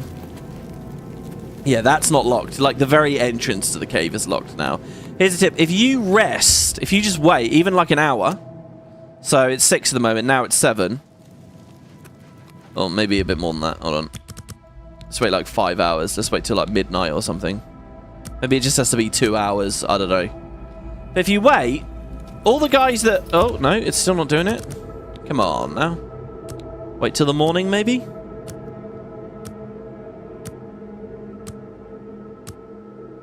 $8 a.m.? Oh, they're not moving.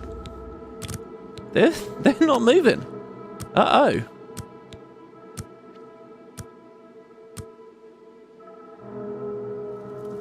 Damn. Okay, well, look, I think I read this on Wiki, and I seem to remember this being a thing. That if you rest... Maybe let's just go a little bit more, so it's the full... Well, let's just do 24 hours from here. If you rest, they are NPCs with schedules and stuff, and they should go live their lives. They'll go repopulate the whole cave. They'll go all over the place, and then there's only a couple in this room. There's not the whole fucking, you know, group of them, and you can pick them off a little bit easier. It's not so bad. No, they're still here. Maybe that's a change with the remaster? Or I've got the timing slightly wrong? Dawn is breaking. So, right. So, here's the thing. This guy is called Julius. And there's a giant goddamn statue here. If we speak to Julius, I think there's something we can do. If we try to make any sudden or weird moves, this statue will fall. It's going to break, it will fall, and it will kill Julius. And you might think it's like an instant kill scripted effect. It's actually not. You can save Julius. You can get out of this without doing the blood sacrifice or anything. But you're going to have to do it in some smart ways. One of the smart ways is you can go on touch. Where the hell is it? Protect other. I have this spell, right? Shield and Fortify Endurance. I can make Julius tanky. And now, hopefully he won't die to the statue. That's my hope. Do you want to release the prisoner? Yes. There you go. Oh shit, he got hit pretty hard there. Oh shit. Oh shit. I'll tell you what though. Oh god. Oh god, guys. Oh god.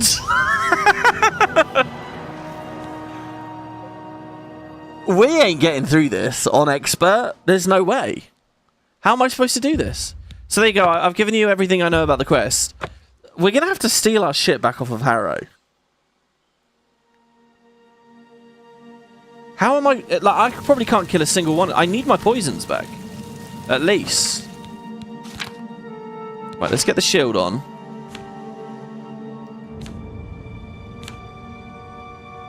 The Battle Axe of Beguilement doesn't really do that much. I mean, it's a nice big hit, but we lose the shield. Oh, if you take the Xerxes, the statue falls. There, that's what it is. Yeah, here you go. Here's the Mysterium Xerxes. And if you guys don't know, that is what the box of the actual Oblivion, the original Oblivion PC case looked like. Maybe only the Collector's Edition. Collector's Edition was certainly thick like this. It's pretty great, right? It's a silver dagger. I doubt that... Well, they might get... So they'll probably get pissed off if I take this. Can I just read it? Like, if I take the book... Put that back. You won't get away with this. Did you just take that? I have the Mysterium Xerxes, the Mythic Dawn's Book of Secrets. Now I must escape this place and return to Cloud Ruler Temple. I think if you have 100% Chameleon here, you can take the book and just leave. There you go. So yeah, Julius dies. So one method we could try. I think I read that this is a method. This might be really amazing. I think what I'm going to do is this. I'm going to cast Defense on Julius. I'm going to free him from his binds. Aggro the crowd here. And then try to drop the statue on them. Okay? So that's, that's what I'm going to try to do. Yeah, I think it will kill him.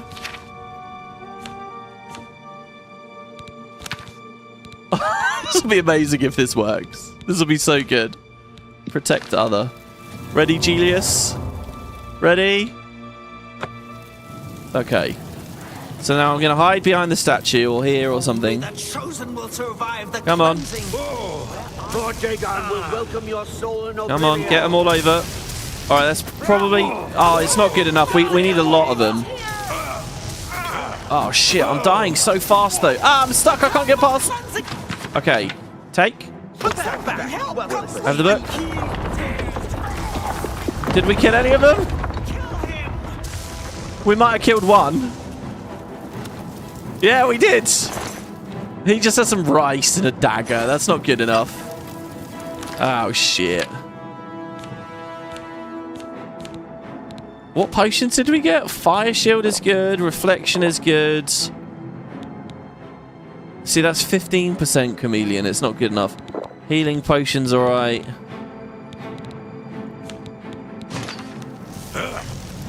Oh god, the fucking spells. I think Julius is dead. Is almost here. Holy shit, guys. Oh yeah, we can silence. Actually, our physical attack silencing looks pretty good. Okay, dropping the statue on them ain't gonna work. Unless there's a better technique for doing that I'm not seeing. Alright, I think we're gonna have to go see if we can steal from Harrow. And he's upstairs at least. I swear this thing where you wait. Maybe we have to go through the door? I'll try that in a minute. Where's Harrow gone? He was up here, wasn't he?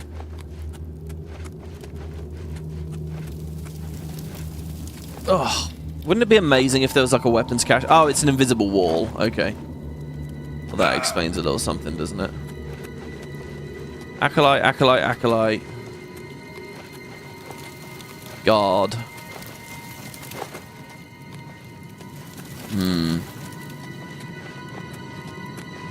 Oh. Oh, there he is. He is trying to follow me. Okay. Well, if you stop staring at me, bro.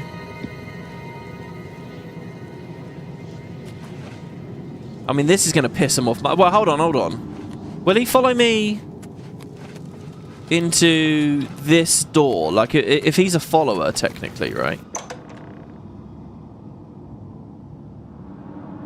Because you might ask, why not just flee and leave? Ah, good. Aha. Someone sees me, apparently. Does he see me? How does that count as him seeing me?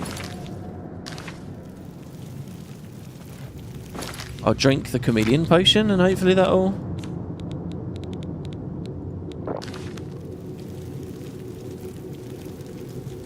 Oh, there you go. He can't see me now. Alright, pickpockets. Okay. Oh, God. What's he got? Oh, God, he's got so much. How does this work? Is it value is risky or is it weight is risky? Oh, I can't actually filter. What's the most important thing for me to steal to be able to fight? I mean, if I could just murder him. We could use spells to murder him and then just pick this shit up off the floor. That's probably safer, isn't it? What one item would be better? I mean, a poison, actually. I think, yeah. I think if I can just lift one of my poisons out of his pockets. Right, like a shock poison. We just grab one. Take it. It's worthless to me anyway. Oh. Did I get it? He said take it, it's worthless to me anyway. But I didn't get it. Take it. It's worthless to me anyway. I'm going to quick load, because I think that's counting as, like, crime stats. Which is outrageous. Right. Let's just blow him up. We are a mage, after all. Which has been very handy here.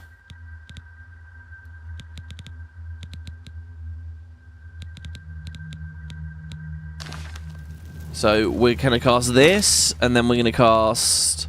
We're going to cast Lightning Rod, and then we're going to cast... Lightning Surge.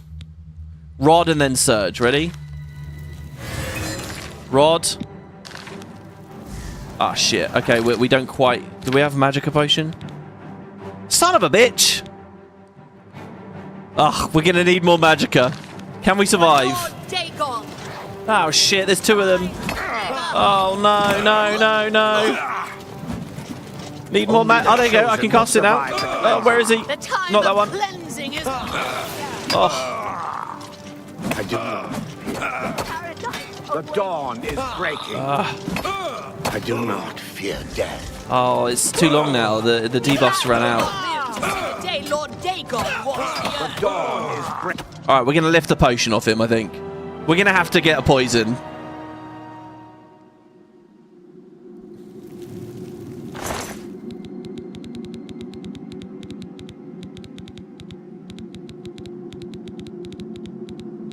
Oh, it's so much scrolling. Oh, God. Oh, God.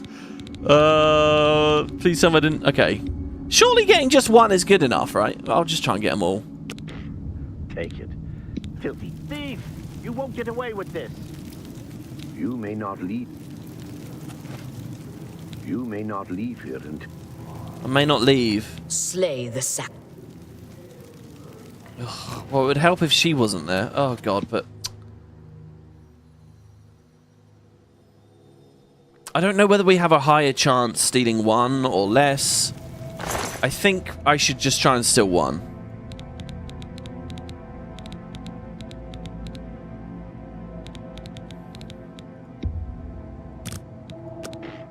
Take it. See, the problem here is I'm effectively save scumming here. Oh, no, there we go. We got it. We got it. I just needed to click again. All right. Take it. It's worthless to me anyway. Okay, shock damage, poison.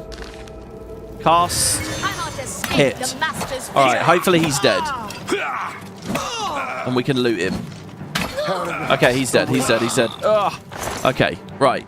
Take all. Haha! We're back in action, everybody. I'm going to drop that shitty shield. Yeah, you thought I was a Mythic Dawn agent? Not so. I wonder if that counts as murder. Probably not, because we poisoned him again. I'll drop the... Well, no, I'll keep that battle axe, I guess. Let's get the battle axe of dynamo on. Let's reslot that. And where's my mushroom mix? We're probably quite low on mushroom mix again now, actually. 15. Okay. The dawn is breaking. God, look how good our axe is. What I want is a badass, like, ebony axe that we just put a huge amount of elemental damage on it. Brilliant. Okay, well, that's 2 dead. Sorry, Harrow. But the jig is up. All right, we can't leave though, so I guess we could... The Master's vigilance. Oh, look how much better it flows now. Now that I can just poison on the fly without going through the menu. Be glad. Oh, the other thing that we don't have is Azura's Star. That's what it was.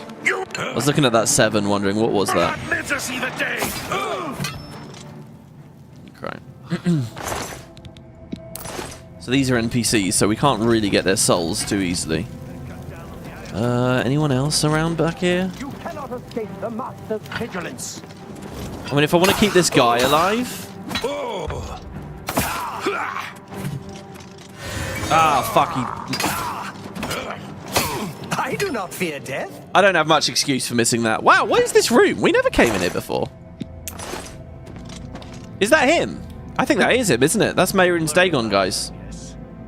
Not the only time we'll see him. Yes. Oh, shit. They went from thinking it was their eyes playing tricks on them to rushing me real goddamn quick. Oh, God. Oh, God. Oh, God. Lord Dagon walks the earth. Lord Dagon walks the earth. Oh, Christ. Right, I think we're alright, though. I did quick save after doing everything, didn't I? Please, tell me I did that. Where are we? Where are you? Yeah, this is pretty good. This is pretty close to where we were. Paradise awaits me. Sure. That guy got absolutely crapped on. Right, yeah, here's their little thing. Why did I take so much damage? What is our... Oh, I didn't put my jewelry on. That's going to be a big deal. Okay, the Ring of Namira. Yes, please. The Ring of Sunfire. Yes, please. We want both of those. And is Spellbreaker equipped? Yeah. By the way, I did look it up. I might be wrong, and you guys can verify if I am. Oh, correct me, sorry. But I did try to verify last night. I have Spellbreaker equipped and a two-handed weapon. I am getting the benefit of Spellbreaker from that. I mean, that should seem fairly evident from the fact that the active effects tab is showing it. But I wanted to be 100% sure, and Yes, it was nothing. For Lord Dagon! For Lord Dagon! For Lord Dagon! Escape the Right. Master's vigilance. so hopefully they'll reflect their spells on themselves a bit more now. The time of cleansing is almost here. You are weak like the gods you pray to! They have a lot of good combat sounds, don't they? You are weak like the Dagon gods will you welcome pray your to! soul in Be oblivion. glad you will not live to see the day Lord Dagon will welcome. Oh, they're fleeing. Oh, they're dropping like flies. Oh, that was really cool. That was awesome. Oh my god. Did you just see that? We just dotted the hell out of them. They're fleeing and just... Oh, wow. Man, the Namira's Ring and the Ring of Sunfire are doing a lot of heavy lifting there. That felt completely different that time. I doubt any of these guys have much good on them.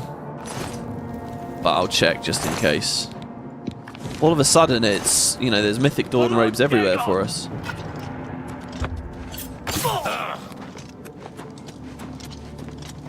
I do not fear death.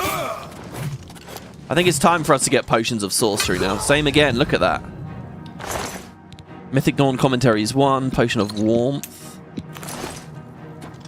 Because even though we have much deeper magica pool now, the recharge is feeling pretty rough. Or what we'll do is we'll start leveling up our willpower, which is obviously another big thing.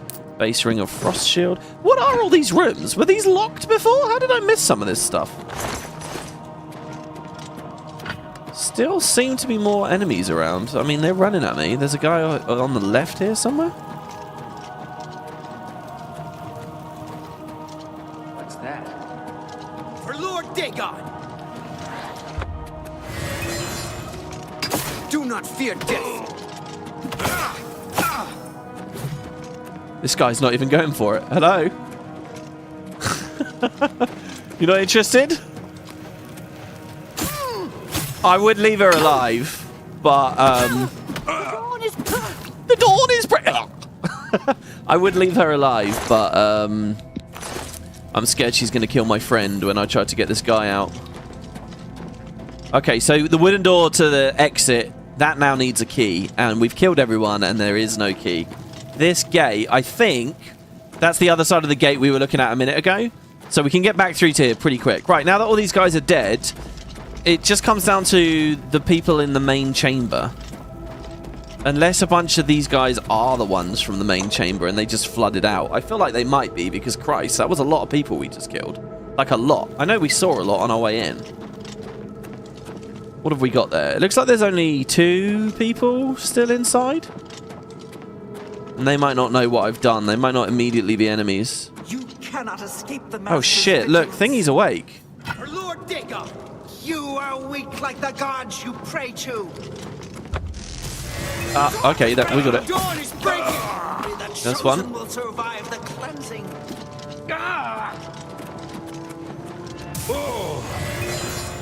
This is Rumour Cameron. Oh, yeah, I didn't even talk about this. So Rumour, again, look, has, instead of a mace, has a blade there. Can you see? Rumour is Mankar's daughter. And she died real quick there. Yeah, so he has a son and a daughter. They're both high elves like him. Naturally, I guess. I don't know. And you kill them in these 2 quests. One in the prisons here, one here. So she's dead now. Remember, we've killed them. A greater Star for Fire. That one's 80 points. Right, cool. Hello. You're awake. Do you want to release the prisoner? Yes. I don't know what he's doing. Julius is fleeing for their life. You're not even going to speak to me. Well, let's cast our spell on him. And get rid of the statue. Protect other. And I'm going to save. Go, Julius. There's the Mysterium Xerxes. I have the Xerxes. Now I must escape this place and return to Cloud Ruler Temple. Oh! What? Come on! I knew we should have made the spell stronger. I knew we should have made it stronger. Alright, Julius, you gotta, like, don't make me shove you. I mean, look, there's a foot there, bro. You can't... Oh, there you go. Hey, he's off. Alright, whoa, whoa, whoa, whoa, whoa, whoa, whoa, whoa. Oh, that's a console. That's weird. I accidentally accessed the console there, hitting the mini tilde. Where did he go? Oh, he's over there. You okay? So look, the gate's open. It still says he's fleeing for his life. But everyone's dead. You're alright. Oh, I think he just booked it. Julius? Was he in here? We should see him, right? When we swap the cell. There he is. So we killed all the guys here. Oh. Oh, God. We didn't kill all the guys. Oh, shit. Okay. Die, unbeliever!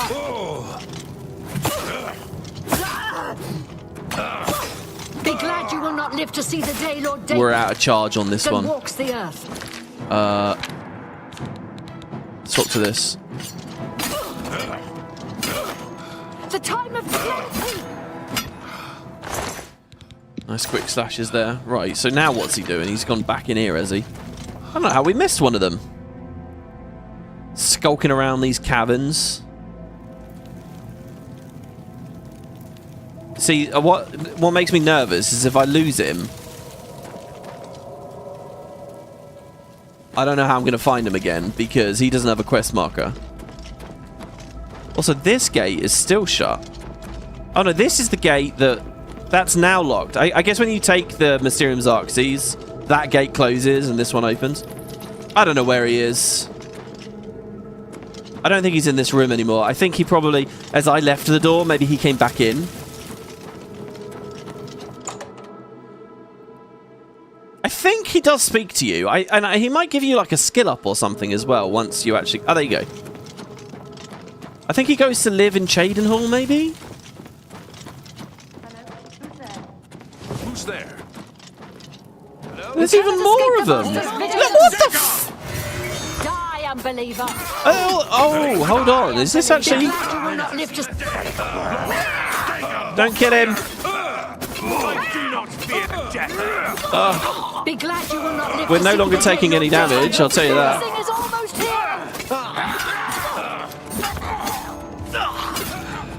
Did he just die? No, he's still alright.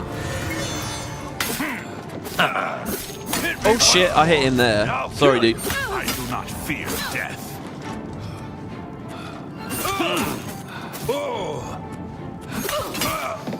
God, we need so much more. Hold on, we have all of our potions, so maybe we do have some sorcery potions. Reflection, resistance, yeah, sorcery.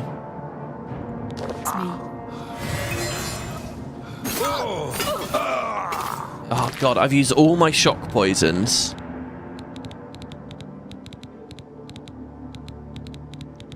We're actually out. We're out of shock poisons. We're out of charge on our enchantments. We just got beat. Oh, okay. No, I know what we can do. So let's see. Let's go to 2. If we don't have any shock poisons, I'll use shock spells. So lightning surge. Perfect. Sadly, they're all NPCs. We can't capture any of their souls. If we came in here with a bunch of black soul gems, that'd be pretty epic. Is he running again?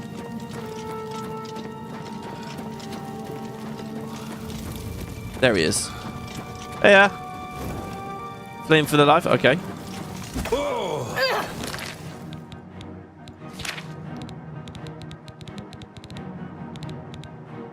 Strong potion of sorcery. Die, unbeliever. Cast that one. You are weak like the gods you pray to. Cast this one. The other thing is, if whenever I opened my inventory, it stayed where I was last scrolled. So we didn't have to do this every time. Cast this one. Holy fuck, they're everywhere! This is crazy! Oh my god. Should we hotkey this as well? What would I put it on though? 1 for now, I guess, since we're not using potions. Torches, sorry. So we do this. Lord Dagon will welcome your soul in Oblivion.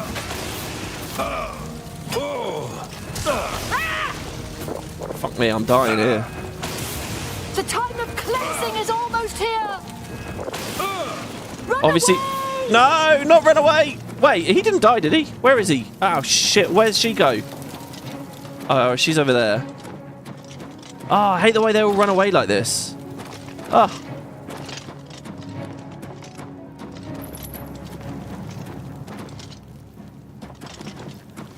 For Lord Dagon. Fuck, I don't know where he's gone now. Chosen will survive the We're out of sorcery potions now. Oh shit. We could maybe try to make some more because we do have some ingredients.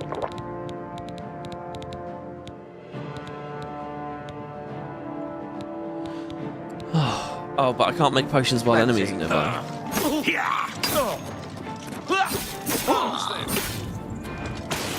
I do not fear death. You cannot escape the Master's vigilance. God, I'm looking at the compass right now, and there's like 3 goddamn dots there. At least that guy's squishy. If they don't cast their thing, they seem to be quite squishy. We're getting blunt levels from hacking away at them like that. Look at all these guys, see? These 2 are the scaredy cats. Don't you flee out into Cyrodiil. No, no, no, no, no. I am trying to sprint. Oi! Okay, good. We got one. No! Oh my god. The time of cleansing is almost here. Only the chosen will survive the cleansing. Okay, got her. That's good. Oh my god, are we going to do this, guys? Are we going to just slowly batter these guys to death? This is crazy. I'm just trying to look, right? Poison of sickness, drain health, I guess. Awaits me. It's something. Breaking.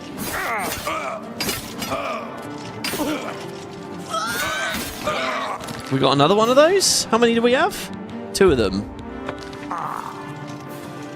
The time of cleansing is almost. I mean, that didn't do shit. That really didn't do anything. Sea Stride. Oh, no, we do have some... we have 1 more sorcery potion. So I can use that. I'm going to try and hit the... There you go, the tankier one. Oh, no, I think I hit the weaker one. Chosen will survive the cleansing. Did she just block my lightning spell? I seriously think she just did. I do not fear death. Oh, good. Alright, he's leaving. I think one of them ran out. We're at the exit here, though. Redwort Flower. Oh, my God. That was hectic as hell. I thought we did that really well, to be honest, originally. But all of them are alive again. I'm wondering if that's because I waited 24 hours in the cave. And I won't explain it fully here, but you might be thinking, if they are indeed the exact same people we killed earlier, what are they doing alive again? Jesus, I thought we'd be out. We're not out. We're in this area now. Hiding with shadow. There are few professions that require the practitioner to be more self-reliant than that of a thief. A thief is by nature a loner. He trusts no one and is trusted by few. He cannot go to a master and become an apprentice. He has no guild to collect and codify how to ply his craft. He does his crimes alone and in the dark of night. He must hide by day to avoid capture by the authorities. The only known deity recognized by thieves is Nocturnal. Not truly a goddess, this Daedric Lord is none the less a potent figure. She is the mistress of shadows.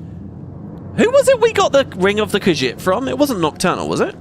Holding sway over secrets and stealth. She does not ask for worshippers, nor does she necessarily give blessings to those that do recognize her. In fact, there are no known temples to her in Cyrodiil, although there are rumors of a forgotten shrine. In other words, she is perfectly suited to the criminal mind of the thief. Is there a Daedric shrine to Nocturnal out there? By and large, thieves are a godless lot. They believe only in their own skills and cunning. However, since the existence and influence of the gods and Daedric lords is undeniable, they have an uneasy relationship with Nocturnal. Though some thieves truly worship her, most choose to offer their respect and reverence without fealty. These criminals recognize that should they offend the Mistress of Shadows, it might go poorly for them. However, true worship and fealty does not have any known benefit. The classic blessing between thieves is the classic blessing, not the classic greeting. The classic blessing between thieves is shadow hide you.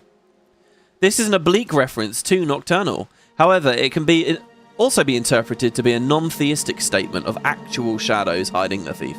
Thieves tend to dress in black clothes or dark clothing. While this is a practical thing for their criminal endeavours, it is unnecessary during the daylight hours. Yet many thieves still don these shadowy colours in silent recognition of Nocturnal.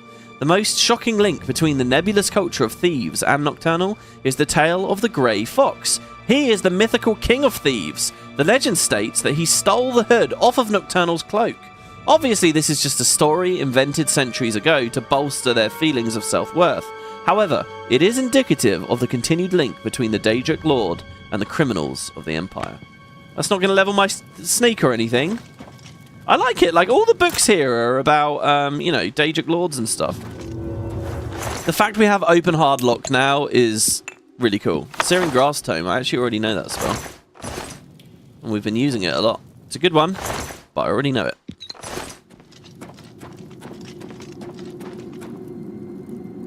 This wall won't shift. It's a rock wall. Hold on, but I just saw... Not Tikius. What's his name? Gelius? I just saw him run... Oh. There we go. We can... Didn't we just see him run down here? Aha! We're back at the entrance. We're out, everybody. God, I want to see that sky. That bright summer sky. Except it's 10 p.m. No, this was normal. That's just how many there are in there. Smiley face. Yeah, I think it's because we waited. I can't remember what order we did things in. But if I killed them all and then waited 24 hours hoping the chamber would clear out, that would explain something. I've escaped with the Mysterium Xerxes. Now to deliver it to Martin at Cloud Ruler Temple. Aha, there he is. Hi. Hi. Thank you for saving me, friend. I don't know who you are, but it is clear that Akatosh guides you. Yeah, Akatosh. I am a priest in the Temple of the One in the Imperial City. Perhaps our paths will cross again one day. Dude, the lighting looks so good at the moment. What do you know about the Mythic Dawn? What were you doing in there? Is that who they were? All I know is that they intended to sacrifice me to their dark god. If only I could erase the memory of that hellish place. Right. Prophet? The church is still in turmoil from the attack on the Chapel of Debella. I don't think anyone has had time to really study this prophet's teachings. My best advice would be to go, listen carefully, and decide for yourself. This is a bit of what you might call spaghetti, I guess, in Oblivion. But because he's like a religious figure in that faction or whatever, and he'd be at the Temple of the One, I can therefore ask him about the Anvil Prophet situation, even though it feels really abrupt and weird at the moment, but yeah.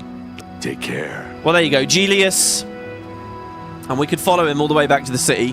Hopefully he'll be okay. By the way, he is not an essential NPC, as you saw with the statue falling on him. He can actually die. So that's cool. I don't really remember what happens when you meet him at the Temple of the One. That was not pleasant. That was pretty fucking hectic. Jesus Christ. Right, let's rehotkey our torch to 1. Most things are okay. I would like to kill... We're going to have to manually soul trap something, because all of our things ran out of charge. We're going to need more potions. I cannot believe how many Mythic Dawn were in there. We probably want to sell some of these random ass potions as well. Oh my god, guys. Okay. My black horse. Okay, I can't rest apparently because there's enemies nearby. Should we ride into Chaden Hall? Maybe buy some ingredients or something? Oh, fuck me. Is that... Oh no, I thought that was an Oblivion gate for a second. It's not. So yeah, we have the Mysterium Xerxes. We could also just go straight up to Cloud Ruler Temple, I suppose. Yeah, let's do that. Let's go let them know that we've managed to get the book. Not the Amulet of Kings, but we got the book at least. And remember, Martin knows a bit about Daedra. He spent his life studying Akatosh, which is an Aedra, obviously. But you know, and he had that whole Daedric history that he hinted to us about. Oh man, could we look any cooler? Could this game look any cooler? Look at that. You got the Aurora Borealis there, the drifting snow, the torchlight, the sick-ass ebony armor. God damn, man. Right, let's leave our Chaden Hall horse here for a second. Thank Talos you've returned safely. Hello, Joffrey. Do you have the amulet? No, look, but my life was on the line there. Mankar Cameron escaped with it to some portal to a place called Paradise. I don't know. Please tell me you have some good news. You had no idea you could save him. I remember the statue always killing him. Yeah, I think the first few times I played through the game, I let the statue kill him too. Which is weird, because here on this Let's Play just now, I didn't even know how to get the statue to fall. I think that shows a mindset shift in me. I think the previous times I played this, I probably looked at the quest marker, saw that it was at the Mysterium Xerxes book, grabbed it, the statue falls. But now my instinct is to check everything else first, and it's got all reversed. Okay, maybe. I have the Mysterium Xerxes. Ah, good. You should take that to Martin right away. He'll be in the Great Hall reading. He's hardly taken time to sleep since you left. Yeah, can I have like a blade companion with me, please? I really feel like I'm owed a blade companion. Is that kind of snooty and mean of me to say? I mean, seriously, though.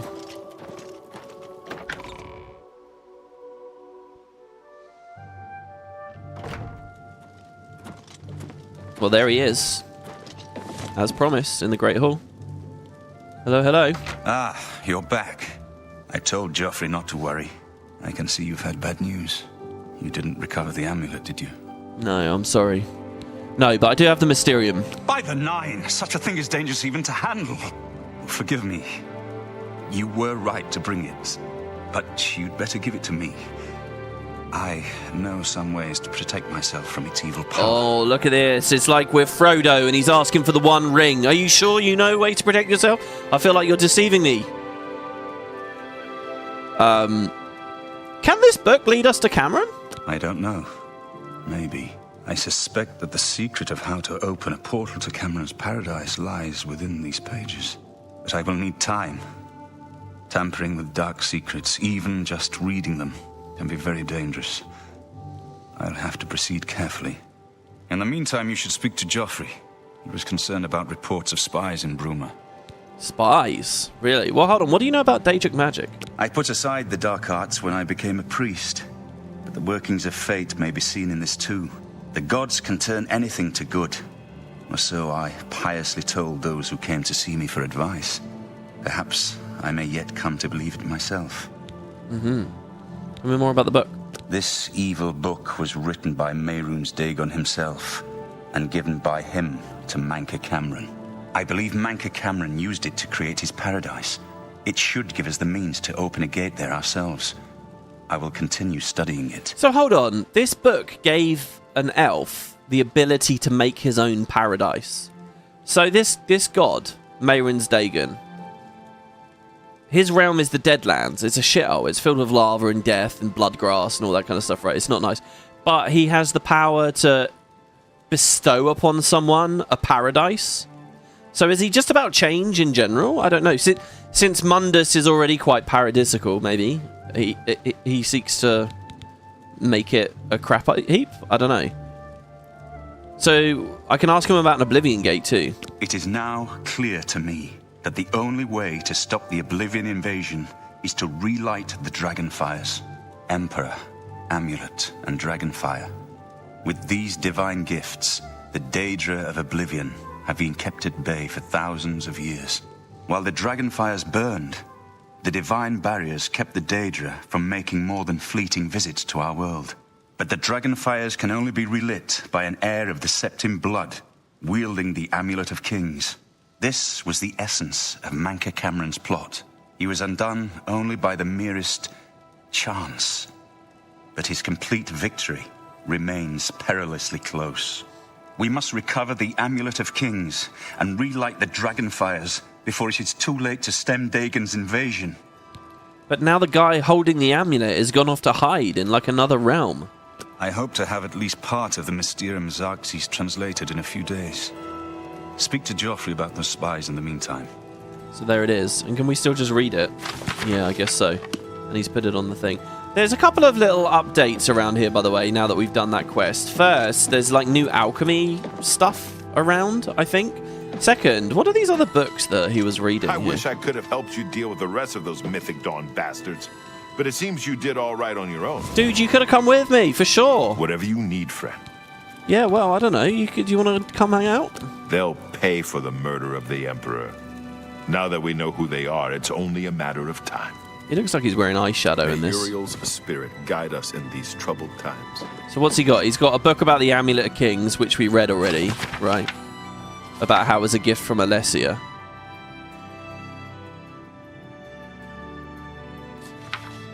And then there's also this book, Modern Heretics. Now, we've read this before. Okay. This is actually a really special book, right?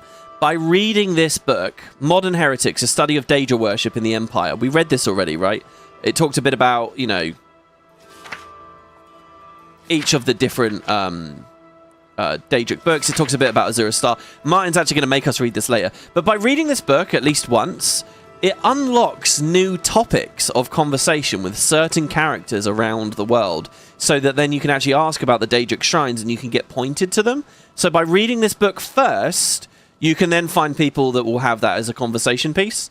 And I think I know where one of them might be as well, which I'm going to have a look at in a second. The other thing I mentioned in the last episode, now that we've done that quest, we're on to spies now. With Dagon Shrine complete, the Oblivion crisis has accelerated. So what's happened is another 10 gates have now opened across the world. And like my chance for gates to spawn as I travel, I think is slightly higher. But each town should now have a gate, a quite prominent gate near it, which is going to become a bit of a thing in the main story in a second as well. So, just stuff to think about. Right, I do want to do more of the main story. We're going to ask about these spies. Wait, hold on. Do we want to ask Joffrey about them? Maybe we could do it now. Do you know what I want to do as well? I might regret this. Should we level up? What level are we? We are level 17. Should we go up to 18? I feel like it's a good time. That feels like a big moment there in the story, and we're back here. So, do we have a quarters? There's a barracks over this way, right? Cloud Ruler Temple West Wing.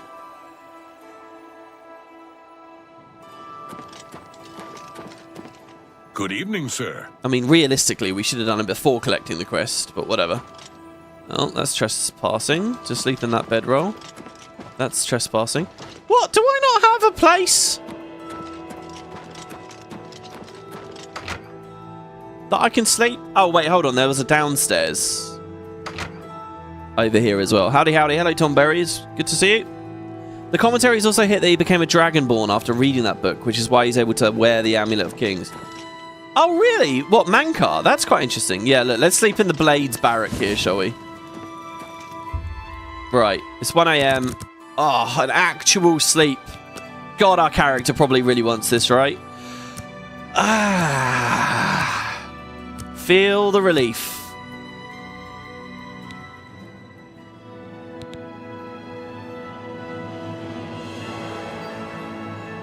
Studies under stars, you have ascended to level 18. Today, you suddenly realized the life you've been living, the punishment your body has taken, there are limits to what the body can do, and perhaps you've reached them. You wonder what it's like, you've wondered what it's like to grow old. Well, now you know. Look at this! We just get going on an adventure and it's talking about how we're old. Oh man, that's appropriate for real life as well, isn't it, hey guys? Okay, so I'm going to do luck. I'm going to do willpower, and I'm going to do endurance. I'm wanting that magicka regen. I'm wanting that willpower like quite a lot at the moment. Personality remains our lowest, but it seems fine. Like, we've got shit tons of disposition with people anyway. Speed, I actually don't like having a lot of speed in these games. You just sort of travel too fast. It's not as immersive. And agility doesn't scale any skills we want, so. The level up choices have actually not been that compelling, have they? But there you go. All right. Look at these guys. They're getting up as well. Good morning, sir. Good morning. Just Studies Under Stars sleep in the nude too, as WP said he does. I think Studies Under Stars is sleeping in their armor like 99% of the time. I haven't like role-played and like put on bed clothes a single time. That's a nice little concept art there of a ship. Speaking of concept art, we're actually going to go do a quest now that appeared in concept art in the original game. So, let's get on the horsey. And, well, hold on. What's it? Is that Joffrey up there? It is Joffrey. Should we ask him about the spies? No, we'll ask him about the spies later.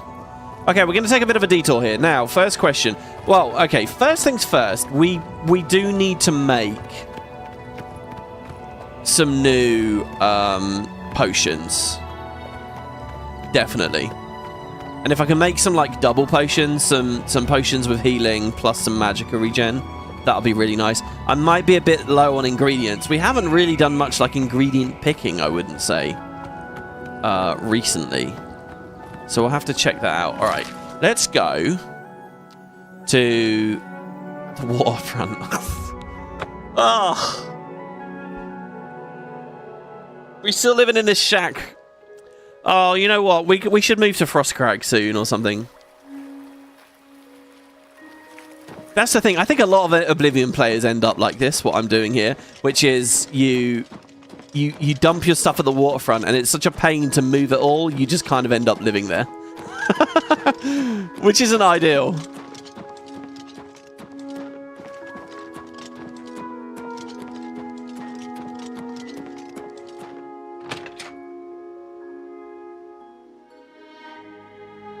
Let's see what we got, though, shall we? First of all, maybe we dump... So this is old gear in here, largely, isn't it? This is like clothes and things. Do we have any clothes that we might want to... Leather boots, I guess I'll put in there. I mean, when did we even pick those up? All these Welkin stones. Well, they can maybe go in here. And the Vala stone worth 1,000. This is like fancy stuff, right? This is like some soul gems. Necklace of sea walking, nuggets. See, I think I shouldn't deposit the nuggets and stuff because we're just gonna keep getting more of them. Rings, whatever. Let's not worry about that. That can definitely be all off screen. I'm not gonna like level mercantile or something, cleaning those up. So I'm gonna hit take all. Right, let's see what we can make here. Heal potions are the most important thing. Well, no, hold on. How many mushroom mix have we got? It doesn't say the quantity on there. That's annoying. Oh.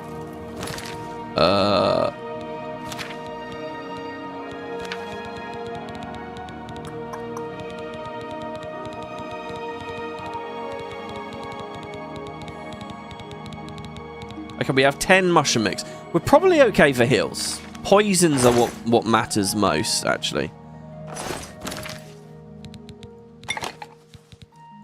So let's see. Negative effects. Let's see if we can make a double poison here. So, green stain cup caps. We have a lot of those. And they have the effect on them. So we can do that. We also have a lot of strawberries, but combining them with green stain cup caps is going to turn it into a spoiled potion. There you go. Wisp stalk. Perfect. Perfect. Okay, so that's damage health. And then if I can squeeze in shock damage, I would really like that as well. Oh, no, it doesn't actually it doesn't have to be shock damage. It can be another thing, but we don't like have the weakness to fire or weakness to frost just yet. So, right, let's clear the filter and then let's do shock damage. So we should have some ogre's teeth. So fly amanita. And ecto. It's going to have to be ecto. The other ones are going to make spoiled potions. Okay.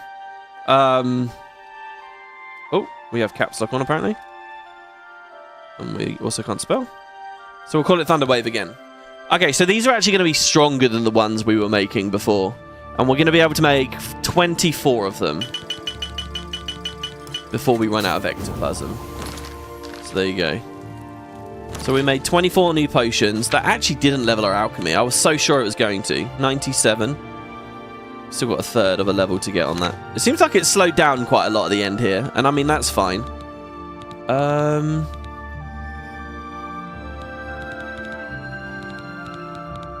And we just want to find it and hotkey it. There you go. So let's hotkey it. Now, we're going to redeposit. Oh, no, the other thing I wanted to do was sorcery potions. So, not negative effects, positive effects.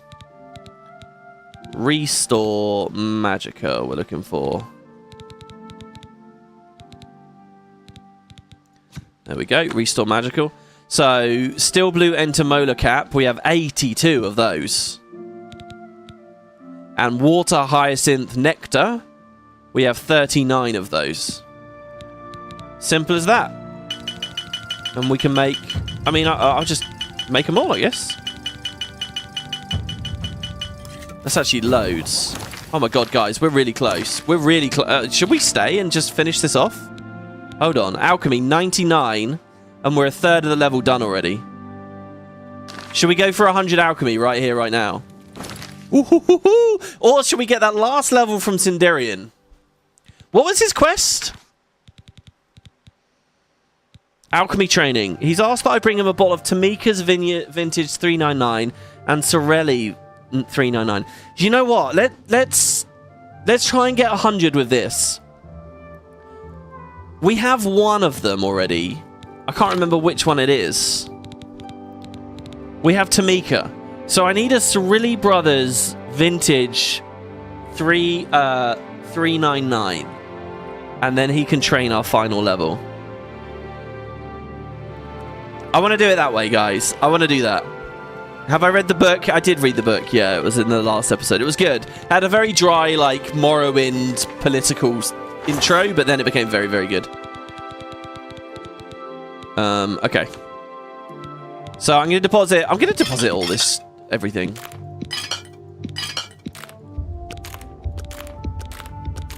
Mort flesh, painted troll fat, expert mortar and pestle. Oh, I bet I end up regretting, let's put the turpentine in there. The cyrodiilic brandy, not that we need it anymore. Potions of healing I'll keep. Disbelief. Fire shield. Healing's fine. Reflection's fine. Resistance is fine. Actually, no, that's... No, we don't care about that. Don't care about that. Don't care about that. That's fine, I guess. We can use all of those.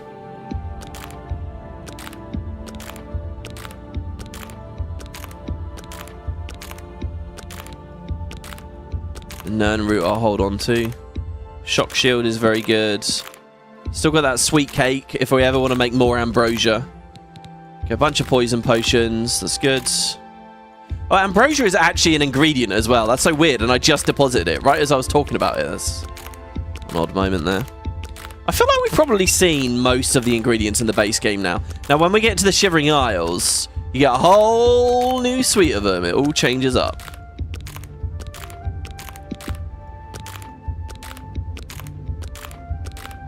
Oh my god, this is getting to be a lot now, isn't it? Oh, Jesus.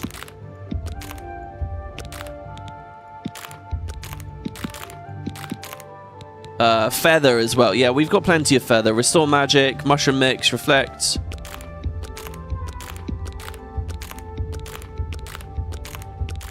Oh my god, 143 Vipers bug loss now too. Okay, and then there's the refined frostals. Okay, the only thing we're holding now are useful potions. Oh my god. Okay, save. Right, sorry that we had to sit through that. But now we're ready for our next adventure. So, what is our next adventure? I hear you cry. Where are we going? Well, I want to take you guys to the city. The missing city of Such. Now, I have a cool little screenshot for you with regard to this. Let's head over to Anvil. And we'll actually go into the town. The main gate, I guess. Whatever. And hopefully the horse is stabled. Probably should have got on it so that we knew exactly where it was. We're going to go back to the Brina Crossroads Inn. But right before that, let's hit up the Mages Guild. I like how we just leveled again. I feel like I've leveled quite a lot lately, but it's still got that icon. That level up icon is just always there. Okay, what we're going to do is we're going to speak to Thorin. Thorin? Good evening. In the Anvil Mages Guild. So let's just keep our eye out. Well, it might be better to be in, not in the middle of the night. Felon. Mark. Anyone else around? Carahill. Let's head upstairs. Someone in the library. Wait, we opened the door to the library with the key? We never came into the library in the Anvil Mages Guild? Jesus. There was an arc here, though, in this series where we were... Oh, look. This is sweet. Oh, sweet rolls. More ingredients. Yeah, you see how if they had a separate food system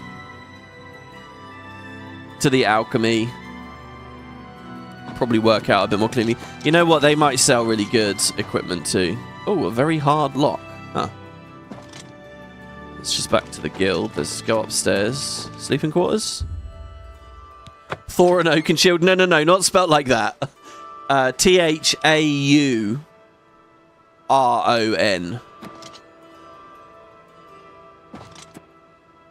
Well, they're not up here either, are they?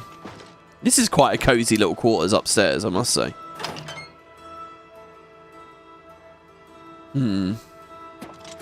Does such a place even exist? That's a very, that's very punny. Very punny of you. can't believe we never even really explored this place. Greetings, journeyman. Hello. How are you today? Good evening. Fantastic. Thanks for asking. Are you Thorin? Why aren't you getting... It's my pleasure. Please continue. Weird. It didn't have his name there. So check it out. Thorin will talk to us a bit about Anvil. We're all wondering when more of those evil gates are going to open. I'd leave town if I dared. Yeah, they're starting to talk about the fact that the crisis is ramping up. But look, he has this topic here, Daedra Shrines. Check it out. So if we ask him about Daedric Shrines... Basically, guys, I don't know for sure, but I think it's basically in each town, there's an NPC that will teach you about nearby Daedric Shrines. You just got to find out who it is and where they are.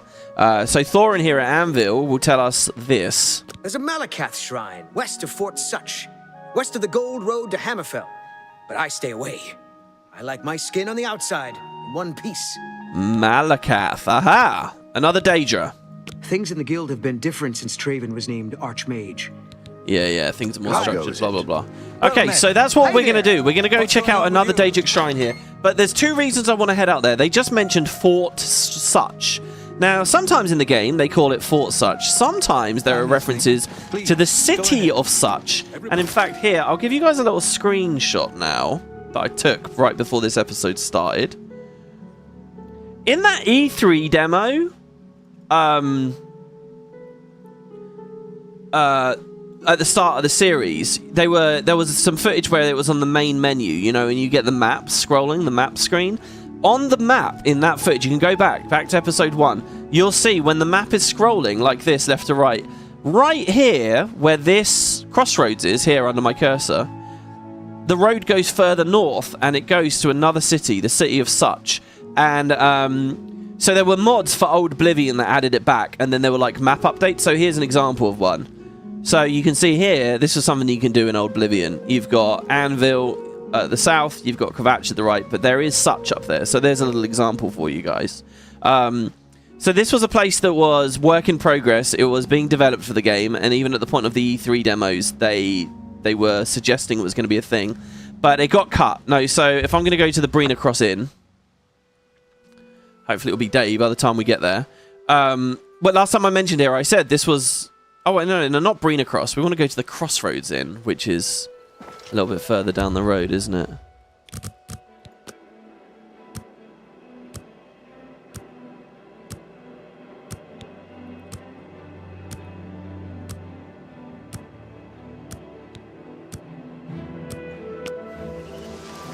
That top bedroom looked very Hogwarts-like. Yeah, it did a bit, actually. It did. Of course, it's a rainy day. Why wouldn't it be?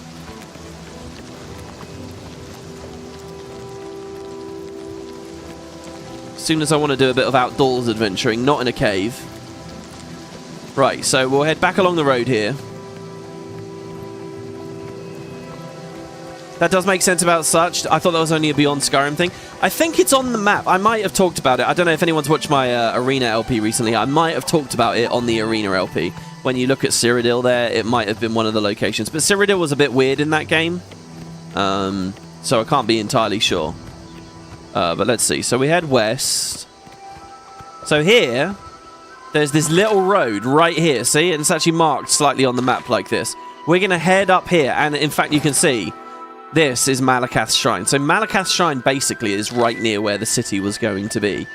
And another thing's happened, which is when you start this quest Spies, or just when you finish the prior quest that we just did, all the way over here, the other side of the damn province, really. But once you do the Lake Arius Caverns stuff with the Mythic Dawn, and the Oblivion Crisis ramps up, a kind of a hidden, I want to use the word secret, but it probably doesn't make sense.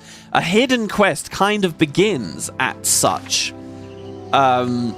related to the Oblivion Crisis, and you can easily miss it. It doesn't appear in your journal, and it goes away once you beat the main storyline. Not even when you beat the main storyline, by the way, just as the main storyline continues. So I want to show it off in the Let's Play. I figured, you know, it's basically just unlocked. We may as well go there and check it out. So yeah, this path as it happens, by the way, comes to this thing, Lord Drad's estate. And I think we're going to find a very unfriendly orc here. Another place where we could potentially get a shit ton of restore fatigue potions from his tomato plants. But let's have a look. We might even be allowed in. Yeah, it's trespassing to go in there. Is he out in the fields anywhere? This is going to be very, very relevant in just a second, so don't you guys worry. The slave quarters. Now, slavery is outlawed here in Cyrodiil. You shouldn't have slaves. Look at it. It's a complete mess in here. Jesus. Is this because these are uncivilized slaves, or is something else going on? Look at it. Look, it completely trashed, this room. The question on your mind should be, what are the slaves? That's awesome. Yeah, like, they still have slavery in Morrowind, but I think the idea of the story is that when Tiber Septim conquered everything here at Tamriel, we read it in that book, or when the Akavir army was beaten or something, Morrowind sort of had helped. So Morrowind wasn't conquered. Of all the provinces, Morrowind wasn't. Morrowind came into the fold via treaty, and the treaty said that they were allowed to keep their slaves. So that's why slavery is still a thing there, but nowhere else. But I think by the time of Oblivion, Skyrim certainly, I think it's outlawed and done, right? Anyway, so that fort right there, that is such. Fort such. Now, if you look at supposedly, this is what they say online. I don't know how you guys feel about it. I mean, let's look. Supposedly, oh my god, we just saw the gate spawn. The terrain here is really flat. It's much flatter than most areas of the world. Like this big bowl, it's clearly like just a big open area. Because this is where genuinely there was a city, like an outline of a city that the environment artists had put here. And then when it got cut, they just kind of cut it. And they were, you know, so the ground terrain continues to look a little bit empty and a little bit barren here. Supposedly because you can still sort of see the outline. It reminds me of like those old shows like Time Team, you know, where they'll go digging and you can see the foundation of old buildings and stuff. But here, check it out. There are a fuck ton of guards here and a fuck ton of mobs coming out of that gate. Oh my god! Seriously? Imperial Legion soldiers. What is that? Holy shit, a spider dangerous spiderling. Okay. I need to help, really. God, not the Storm Actionarchs. I need to fight these ones, really. The Daedroths. Because I can actually do some good damage to them. I think what we do is we just dot everything. So we hit that one. Fuck it, they're just all Storm Actionarchs everywhere. Oh my god, I'm gonna die. I'm so dead. Oh god. Kill that clan fear. I don't want to drink all my mushroom mixes before we get started here. Oh my god, they're still swarming out. Kill this one. Okay, alright. Our health's pretty good. Clanfizz dead. How much damage are they hitting to these things? God, they're not doing much. Oh, we need more elements. Oh my god, this is brutal.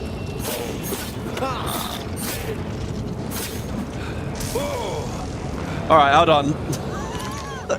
What was our last save? Okay, at Lord Drad's estate when we left the door. Right, this quest, okay, what's supposed to happen? So, they cut the city, right? Now, what we also saw, speaking about E3, which revealed that the city was going to be in the game, do you remember that the E3 video had that whole scene at Kvatch, where there were all the guards, and they run up to you and they say, we got to take the gate, blah, blah, blah, blah, blah. All that voice acting that was there, and like basically the general structure of that little story in the E3 demo, that's this quest. That happens here. The guards should run up to you. They'll say the same thing. It's basically... And if you actually look in the construction set at the name of the quest and what's going on with it, it's all E3 demo stuff. Hold them here.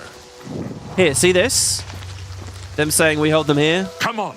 We can use your help to drive back the invaders. See, they say this to you. I missed it last time because I was too slow. We were ordered out to attack the Daedra coming out of that Oblivion gate. Captain's the only one who ever knows what's going on. See, look at how cool this is. This is like the only... This basically, guys, this is one of the gates that spawns around the world. Actually has a story associated with it. A lot of the other gates are just kind of, you know, there and you walk into them. There's one gate that, like, destroys a house. Kvatch? Kvatch was just the beginning. Those damn gates have opened up everywhere. Chaden Hall, Coral, Leoin. No city is safe. Yeah, see? And so you need to push the main story to this point where all the gates open. And here's the other thing, right? So, like I said, when you get to this point in the main story, a specific gate opens on the perimeter of every city, right? Leoin gets a gate, Anvil gets a gate, and check it out, Such gets a gate. This is the Such gate. So basically what I think happened here, really, is Such was a part of the game, and then when they removed the city, because they said, oh, well, we don't have time to populate this, blah, blah, blah, blah, blah, they said, well, look, we've got this Oblivion Gate quest next to it. And they said, oh, yeah, fuck it, we'll leave that in. If you run into trouble, we can use your help. Find me. Let's go. So I don't know who the captain actually is. You can keep all these guys alive. Oh, God. Oh, God. I don't know.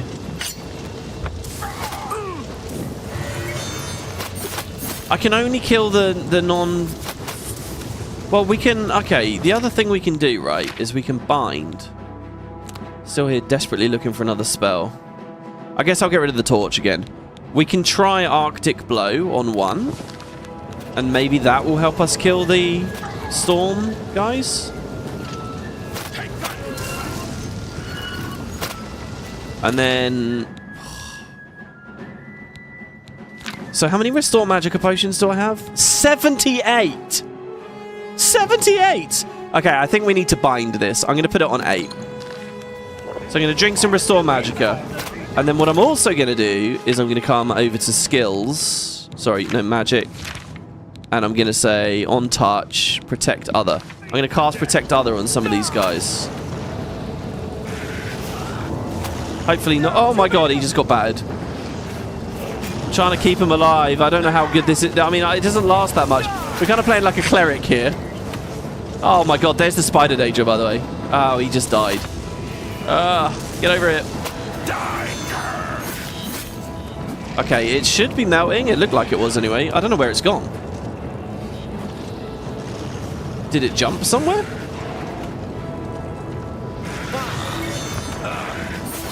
Dude, oh my god!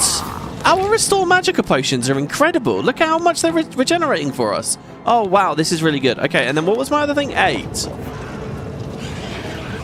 Okay, hold on. I'm gonna do it. Oh yeah, I don't know. Holy shit, the thing is... Okay, alright. Ah, fuck. Alright, we're really squishy, but that's because I'm not drinking my potions. Okay. I think we can do this. One of the things you can do is you can sneak into the gate early so that reinforcements don't keep spawning. I don't know if they infinitely spawn until you run in. That might be the case. So the question is, do we want to do an Oblivion Gate? Holy shit, I cannot believe how good those Magicka potions are. Let me read what the details say again. 20 points. Look at that. 20 points a second. Every second for a minute. Oh my god. Okay,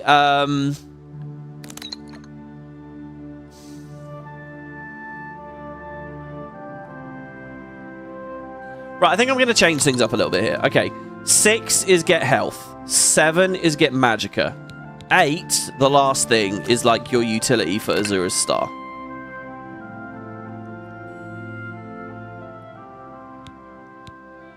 Torch on 1 would be nice. But I'm gonna make that a spell, some kind of damaging spell. And I guess for now, see, with this kind of crazy regeneration, we can chain cast. We can go boom, boom, boom, boom, boom. So what I'm gonna do is I'm gonna say, we'll stay lightning for this episode, right? So we'll do it as shocking. No, not shocking touch. Lightning surge. So 2 is the poison. And then shock shield as well is going to be incredibly useful here. We can do shock shield and drink a shock shield potion. Okay. Our lightning resistance is huge now. We have 85 armor. We're going to have ridiculous Magicka regen. Lots of health regen. We can fight them. The problem is... if the things just infinitely come out of the gate, then we're sort of screwed.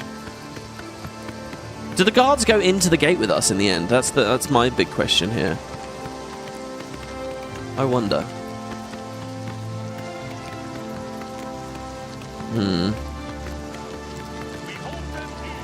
We hold them here. I mean, we could try and do protect other now, but it's not very high duration. We should have made a better one as far as duration is concerned. 20 seconds. It's like nothing. There's no point me casting this. There's no point. What I want is a really long, slow regen effect on them. That would be pretty sick.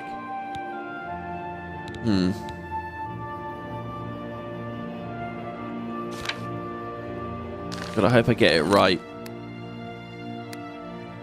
So restore magic.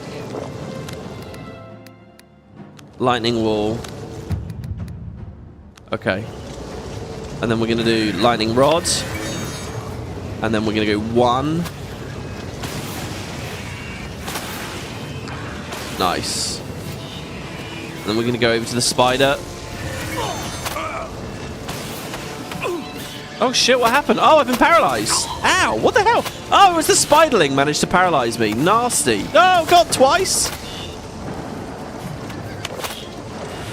Okay, kill that one. I'm going to do weakness. Okay, yeah, we can electrocute the Storm Atronachs. Oh, they're trying to kill our horse. Okay, so far so good.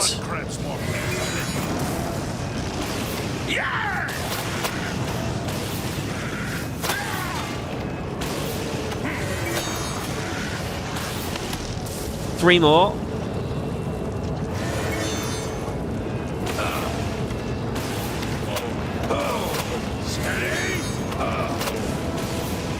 This is insane. Oh my god. We can play it as a pure caster now almost.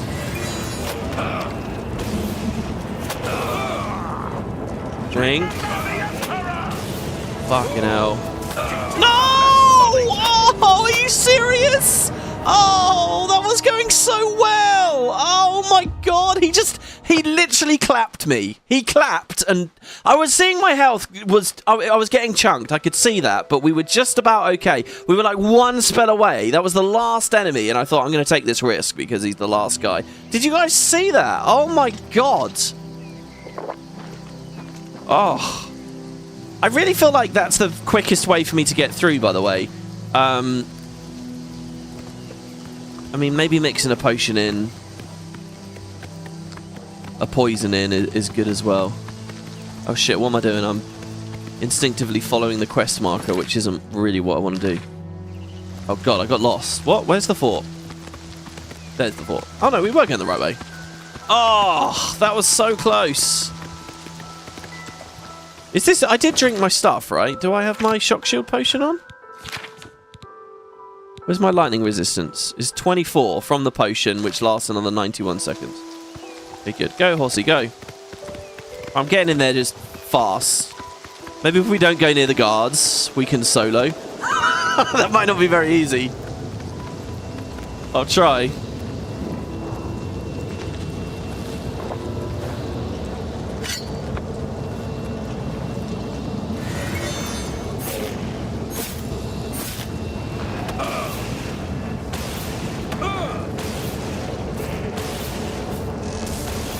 Oh, they're here already. Oh my god, they got in the mix quick.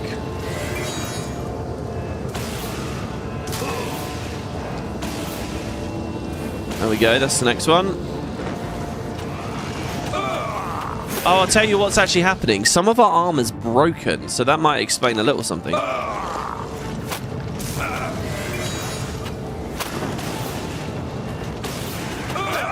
don't know what the highest priority to kill is. It's got to be the clan fears, right?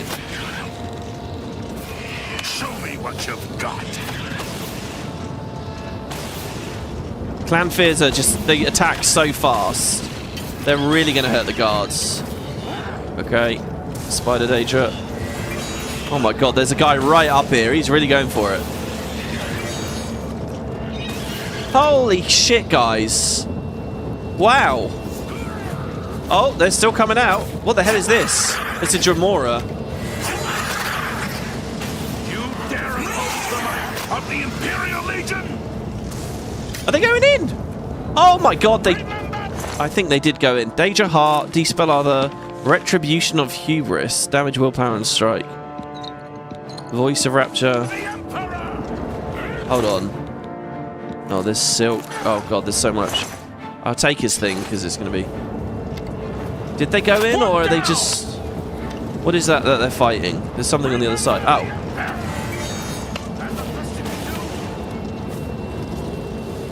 We good? Peaceful combat music? Happy times? We were ordered out to attack the Daedra coming out of that Oblivion gate. Captain's the only one who ever knows what's going on. Well, where is the captain? It's true what everyone is saying. Kvatch is lost. The Daedra, they swarmed in. The town guard never had a chance. So... Stay safe, citizen. If you know how to close that gate, be my guest. My orders are to hold this position, and that's what I intend. There you go, yeah, that's what it is. So there you go, that's basically it, right? The Kvatch Oblivion gate has been closed. Don't you understand what that means? We can beat the bastards. I could go do the gate now, but we don't have to. Long live the Empire. I think it's safe and clean now, and we're alright. I think if you go into that gate, it's like a normal bog standard one. Well, I mean, we could see it because a Transcendent Sigil Zone, maybe. I don't know. The next time I go to Oblivion, I think I want to do it in a quick way. I might try it with Chameleon 100 or something. But there you go. They're going to go defend that. Wow. We could grab the Void Salts, the Daedroth Teeth, Clanfear Claws to weigh us down again, because hey, why not, right? Honestly, I am absolutely blown away. I've been stumbling over my words for ages here, half getting this comment out.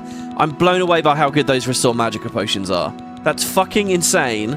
We can definitely do some cool stuff. So basically, we can recharge our mana very fast. With the Ebony stuff giving us a good amount, we're at 282.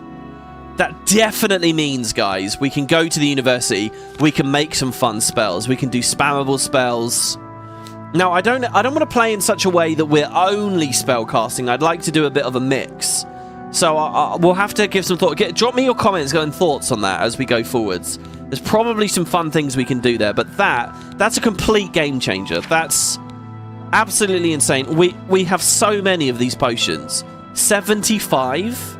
I mean, we're sorted for the rest of the game with that. Just drinking one is lasting that long and just making me a spellcasting machine. And that also, we don't have all the top level alchemy equipment. And we don't have alchemy 100 either. I mean, one more skill isn't going to really mean very much. But that is a complete game changer. I don't understand, because we made Restore Magicka potions before. A few. I mean, yeah, it was a few episodes ago now, 5-6 episodes ago, but they weren't that mental. This is just, oh, wow. I mean, really, something's changed there. So anyway, I can do some cool stuff, I guess. And for now, that means, yeah, spamming more things. But I'm thinking, guys, massive, like, AoE touch spells or something. What I'd like to do is, like, maybe AoE degen, right? So we do a big AoE, like, burning effect, essentially. And then we get back to our own stuff. You need the recipe for that? The recipe was really easy. It was like one kind of mushroom and then another kind of mushroom. I don't know. That's it. So yeah, what did Bethesda do when they removed the town? Well, they created the fort instead. It's Fort Such.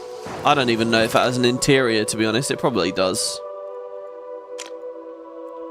And I doubt it's got a very interesting experience as far as dungeon crawls are concerned. Okay, so we did get... Oh, I should have been re-enchanting as we were fighting. Or whatever. Yeah, maybe we shift from lightning to, like, fire next time. The problem is I don't have a torch bound now, and I also do not trust our light spells at all. Like, Moonlight is... Like, did we just play third person? Even in third person, it was turning off, though, wasn't it? But I can't see shit here. Alright, there you go. Old wooden door to Fort Such. I seriously can't see anything. It's not illuminating anything, is it?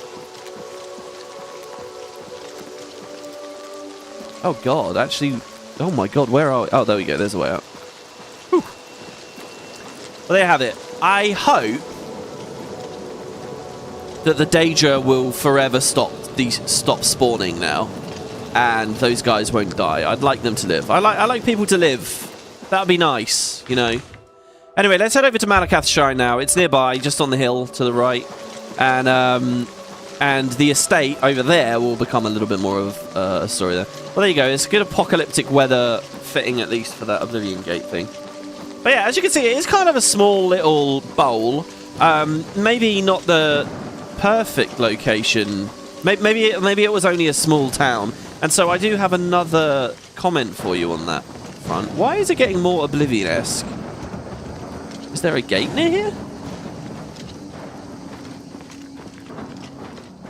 Holy shit, what is going on with the weather right now? Scared I'm going to be swarmed by mobs.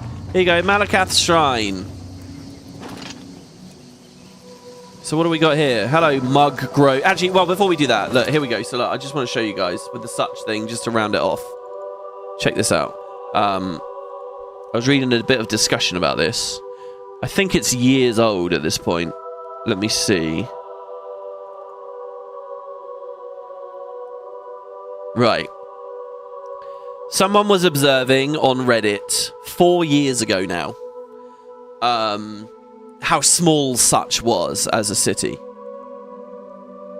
And here was a theory that someone put forward. And it's just a theory. This isn't verified. As far as I know, you know, Todd's never gone on the record and talked about this or anything. But here, this guy, Land of Free Homo Slave, says it may be linked to the removal of the Elder Council faction and storyline.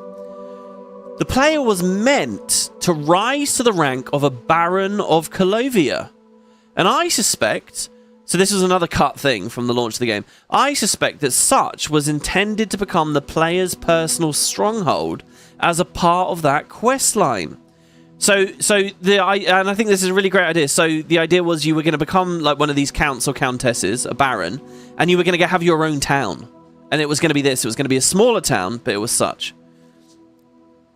Alternatively, we may ultimately have been destined to become the Count of Kvatch and to have overseen its restoration. In either case, Such may have played a prominent role in the faction questline, which, once removed, left the settlement redundant. So yeah, once they realized they weren't going to do a whole... So that was going to be a whole other fact. So just to give you guys the context for this, in Morrowind, you had the Great Houses, you had the guilds that you could join, but you could also play around with the Great Houses. You could only rise to the top of one of them. I think it makes a lot of sense, and we have evidence for this, that Oblivion was going to have a Great Houses-esque thing. And it was going to be this count thing. It was going to be another faction, and you were going to rise, right? But when that got cut, when they realized they didn't have time for it, I think they are on the record on that. I think they're on the record of saying that they removed that because they felt like it took away from the main story. Like, it's supposed to be like an apocalyptic event, and here you are messing around doing the political stuff. To which the common response online, and it might even be in this Reddit thread here that I'm linking, the common response is to say, well, fuck it, just have it be post-game, which would be cool, but, you know, we're in 2006, I don't know whether the idea of post-game was really fully crystallized on a lot of devs' minds at that point. Anyway, yeah, once that got removed, if Such was going to be a big part of that, then yeah, Such goes away as well. The OP of the thread says, oh really? I never knew that the game was intended to have an Elder Council storyline. It would be cool if it had one, but was it supposed to be for the player to rebuild Kvatch at some point? By the way, rebuilding Kvatch, I don't think there's much evidence for at all. People just like the idea. Like, they like the idea of Helgen rebuilt and all that stuff, but I think it was always Beth's plan to have Kvatch get nuked, and that was it. You know, consequences. Anyway, it's speculated that rebuilding Kvatch was part of the questline, yeah, this guy says. But again, it speculated based on what? Based on the fact we think it would be fun? I don't think that means it really got very far. The quest began when you found the dead count in the Battle of Kvatch, and Salvius Matthias would follow up with dialogue about choosing a new count. So that is in the files. Outside of the in-game evidence, Bethesda's interviews talk about becoming a Baron of Colovia, rather than a count. So it's anyone's guess what this questline would have seen us become, a Baron, a Count, or both, one after another. In the end, Bethesda felt the questline undermined the sense of threat and urgency in the main quest, with the player messing about with petty politics in the midst of a Daedric invasion, seeming rather unrealistic. It's a shame, but I get the reasoning. I'm more inclined to lament the substantial shrinking of the Arena faction, Originally, there were regional arenas, mostly in all of the county seats. The player would fight their way for recognition in the local amphitheaters before being invited to fight in the grand arena itself. There were more fights, more variations in events, teams, and a stronger narrative that got swapped out for the yellow versus blue final product. The Battlemaster has a daughter, for example, who was trying to prove herself to him. All that remains is a note and the daughter NPC herself, who is seen boxing outside the arena. Remember those two people you stare at to get your hand up? Apparently there's a big strand of some old quest ideas there. I love all this. There's a mod for Old Oblivion which restores uncut content. I don't know how deep it goes. It certainly doesn't give you all the arenas and all the towns and all that stuff. But I really like that. You know, and there's so much shit you see on the wiki, like in the main quest, like, oh, this was going to be a thing, and this was going to be a thing, and this was going to be a thing, and it just never happened, you know?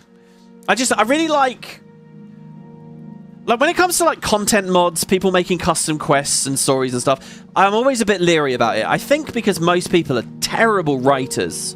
And by that I mean like the actual act of writing, like NPC dialogue that doesn't come across clunky, or English that doesn't feel broken, you know, conversations that flow naturally. Like, a lot of us have good concepts in our mind, but when it actually comes to implementing it, most mod authors, or just writers and nerds, they're just terrible writers. It's not like a respected enough art form, I think, a lot of the time. So I think that's always a bit iffy. But when it comes to like cut content mods, where they're bringing back what the devs once upon a time were playing with, and you can actually look at like strands of their code and their writing, I think that stuff's really cool. And in fact, if you look at like my mods on Stellaris, they all have a theme of that, like all of them. Sometimes it's a little bit more buried than in others, but pretty much all the stuff I do, it's like, okay, this is restoring this feature, this is restoring this was an idea that they had, it's from the studio but they never had time to finish it, and now I'm trying to elevate it and do a thing. And I find writing flavor text and stuff is hard. It's really difficult for me. Like, when I'm writing stuff, I'll write it and think it's crap, and then I'll like rewrite it and reword it, and then I'll read it again a few days later and I'll think, oh, it's closer, but it's still not perfect. And then I'll reread it again a few days later and I'll think, yeah. And then finally, eventually, like doing it over and over and over again, eventually I'll read it, and first time I read it, I'll be like, oh, that's good. I have no problems with that at all. It flows well, blah, blah, blah. And then I know it's nailed. But it's like iterate and iterate and iterate over and over and over again. And I think that doesn't happen with most like custom content people make. So yeah, anyway, whatever. The idea of getting that uncut content thing for the remaster obviously would be sick. There you go, that's my little talk about Such. The other one is Stirk, which is the island, which it didn't, you know, an island town, which again there was a beyond Cyrodiil, I guess it was called. It's not beyond Skyrim, and it's not beyond Morrowind, but yeah, I talked about that in a previous episode. So that's it, the two towns, Such and Stirk. And funnily enough, they're both very close, right? They're all around the Gold Coast. All these other places. I mean, look at this huge chunk here. You'd expect a town out here. I mean, really. It's funny how, you know, just like their procedural generation and how they made these maps and stuff years ago, in the 90s, the mid-90s with Arena, ends up affecting what they do. You know, like when we think about Elder Scrolls 6, if it's going to be in Hammerfell, there's going to be towns and stuff there, and it's basically just based on like these piddling, very, very loose ideas from years ago. You know, you can clearly see, watch my Arena Let's Play, you can clearly see that like Coral and Bruma, like all these places that got named, you can clearly see they came from like random RPG name generator type stuff, right? Like, it wasn't all that bespokely made or thought of. It's just now it feeds something that is bespoke and is thought of in the later products. It's cool. Anyway, there you go. All right, so what do we got here? We got a shrine, Malakath. And Muggro Murggak. Who's talking to you? I'm not. So he doesn't like me. He kicks me out of conversation immediately. Were you invited? I didn't invite you. What about this guy? Shobob Gro Rugdush. You'll notice they're all orcs. You dare come here to the shrine of our lord? You are not one of us. So if you're an orc and you come here, they will be nice to you. Everyone else gets the shaft from them. Everyone else. So the shrine. I guess you haven't heard.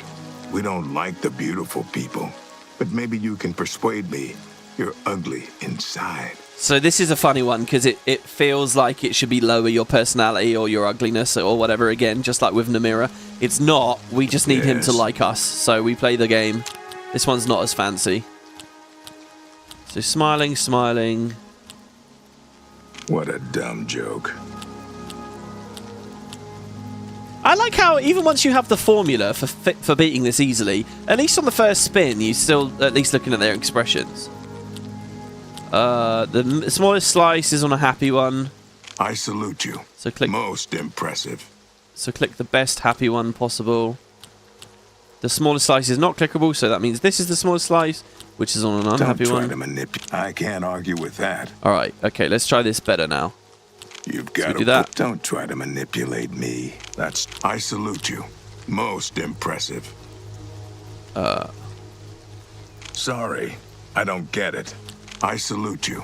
Most impressive. You, what nonsense. Okay. That's enough. Don't talk. What? That's amazing. Not now, not later. I salute you.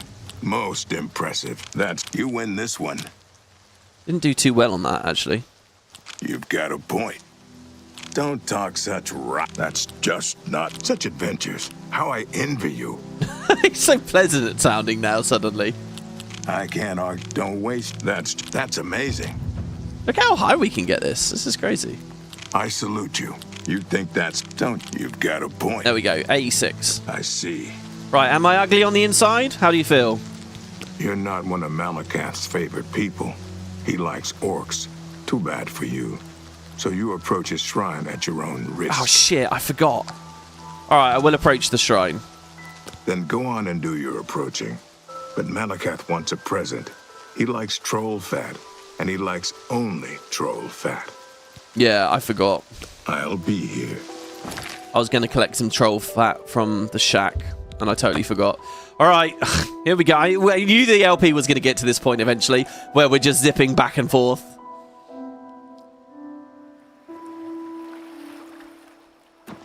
God, look at it. It's so weird with Lumen, you know. Lumen is very interesting, the way it works. The fact that you can actually see it populate the light, right, when you hit a loading screen. Like, it was bright there as the game figured out that the sun wasn't in the sky, and it made it dark. I don't know how that's working exactly, but it's really crazy. Oh, did you join for a writing rant? Maybe a little bit. I wasn't trying to be too condescending, by the way, to people who do creative writing, and you know, at the end of the day, if you're making mods for games and stuff, you're just doing it for fun. And you know, we all start somewhere, and I'm not saying I'm a good writer on any level. I just think what I think it is I think it's really hard to do it in a good way, and a lot of people don't really give a shit about it actually being that good, but I do, I guess. I don't know. Like, the more it sticks out and feels separate from the rest of the game, the more I'm a bit like, ugh. There you go, troll fat. So we want some troll fat. I'll grab just the one. They clearly had really grand ideas for this game. Yeah, it's that thing, isn't it, where it's like saying, okay, what if they had another year of dev, you know? Assuming that the studio wouldn't go bust, you can pay all those people for all that time, blah blah blah blah blah. But even if you assume it's not a monetary thing, there's other stuff to consider, like the engine and the rendering and the technical capabilities. Like Oblivion looked really good. It was a gorgeous game, like a very and as I've mentioned in this LP, I think it looking good and having good lighting and all that is a big part of the novelty of exploring and feeling immersed, right? So it has to look good to contemporary audiences. Now, you can say, I'll give them another year to make Oblivion, and all these quests get realized now, you know. The towns are richer, the extra factions are there, there's more ways to the main story, blah, blah, blah, blah, blah. But, like, people's lives have moved on a bit, other games have come out, hardware's moved forward that a bit, and that sheen that was there, because it looked really cutting edge in 2006, is no longer quite so shiny anymore in 2007. So now suddenly, it's lost something because it's come out later. Something it will never get back. And you can say, well, just keep up with the times. You can't always just, you know, bump the engine along, you know. You can't remake all the assets over and over and over again and so on. Anyway, here, the Shrine of Malakath. So it's easy to say, oh, I wish they brought it out later for us in the future, where that 1 year doesn't look like much. But that 1 year in some ways is everything, you know, and they had to get it out as early as they could for it to be the phenomenon that it was. Do you wish to offer troll fat to, and I think that, the reason I'm going on and on about that is I think that's a really important thing to focus on when you're making an MMO. You know, the MMOs are like the granddaddies of game development, right? Like, they are the biggest, most complicated, most insane fucking things you could possibly try to make. And the more they get dragged out in dev, the more just fundamentally that shine is going away. Do you wish to offer troll fat to the altar of Malakath? I think Starfield might have had that a little bit as well with the whole loading screen fiasco. You brought a present. I did. That's smart. You want something? And if you're smart, you do what I tell you. Lord Drad took my ogres. Says he owns them. Lying maggot! They're my ogres!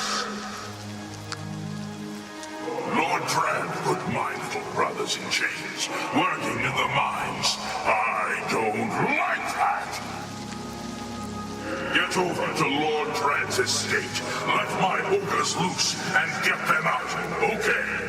Get going. Okay. When I left the offering, Malakath was summoned and spoke to me. He tasked me with traveling to the estate of Lord Drad and freeing his ogre slaves. So those slaves, that room we went in where it was all a shithole, it's because they're ogres. They're ogre slaves. I didn't see them, but they should be out tending the field and stuff. Make this my active quest. So there, his statue is depicted with this sword.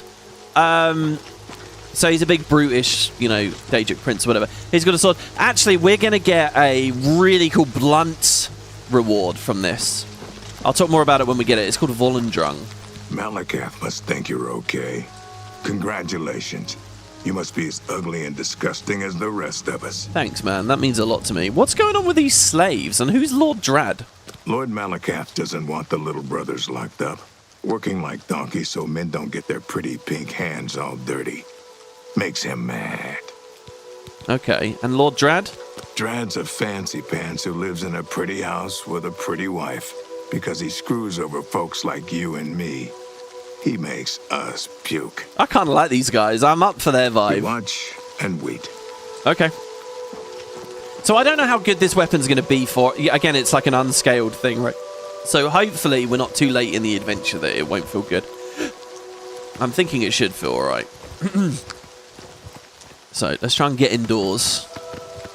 This isn't the greatest view of the Gold Coast, is it really? Volendrung's in Skyrim too. Yeah, most of these Daedric artifacts are.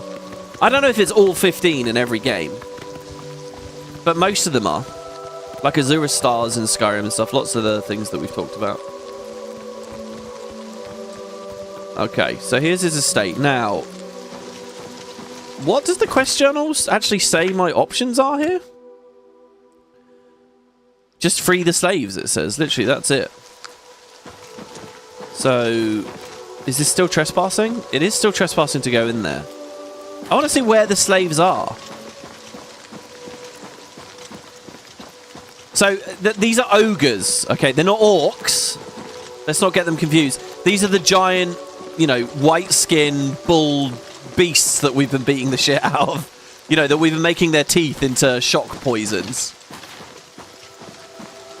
But they'll be, like, generally passive and civil to us. I don't know where they are. They're not. They don't go in the house, do they? I'm sure they just stay out and work the fields.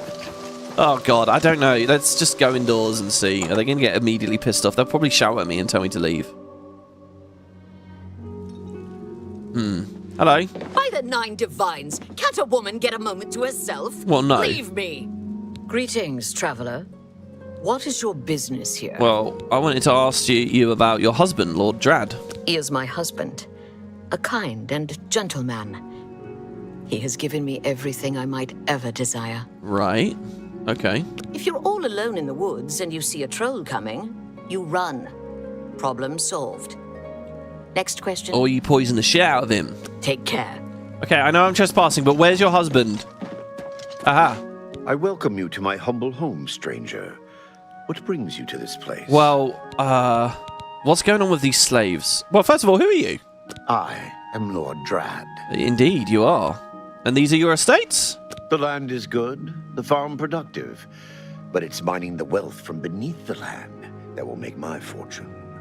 His voice is always slightly too low. I feel like the balance is slightly off. Okay, where are these? You have slaves that are ogres. Can you think of a better use for the mindless beasts? Under my eye, they do some good in this world. I don't know. I admire your efforts, or no creature should be a slave. Well, how mindless are they? You know, is a horse drawing a carriage a slave, or is it simply a beast of burden? Like, how sapient are these ogres, right? Where's the line? Let's say no creature should be a slave. We'll probably get him very angry with us. I don't believe I asked for your opinion on this matter. I am done speaking with you. Please leave my estate. Right, okay. I have no more to say to you. Leave. Alright, I'm not going to push my luck, because I think eventually they do start attacking you, don't they? Or calling the guards. You really don't want to hang around in there too long.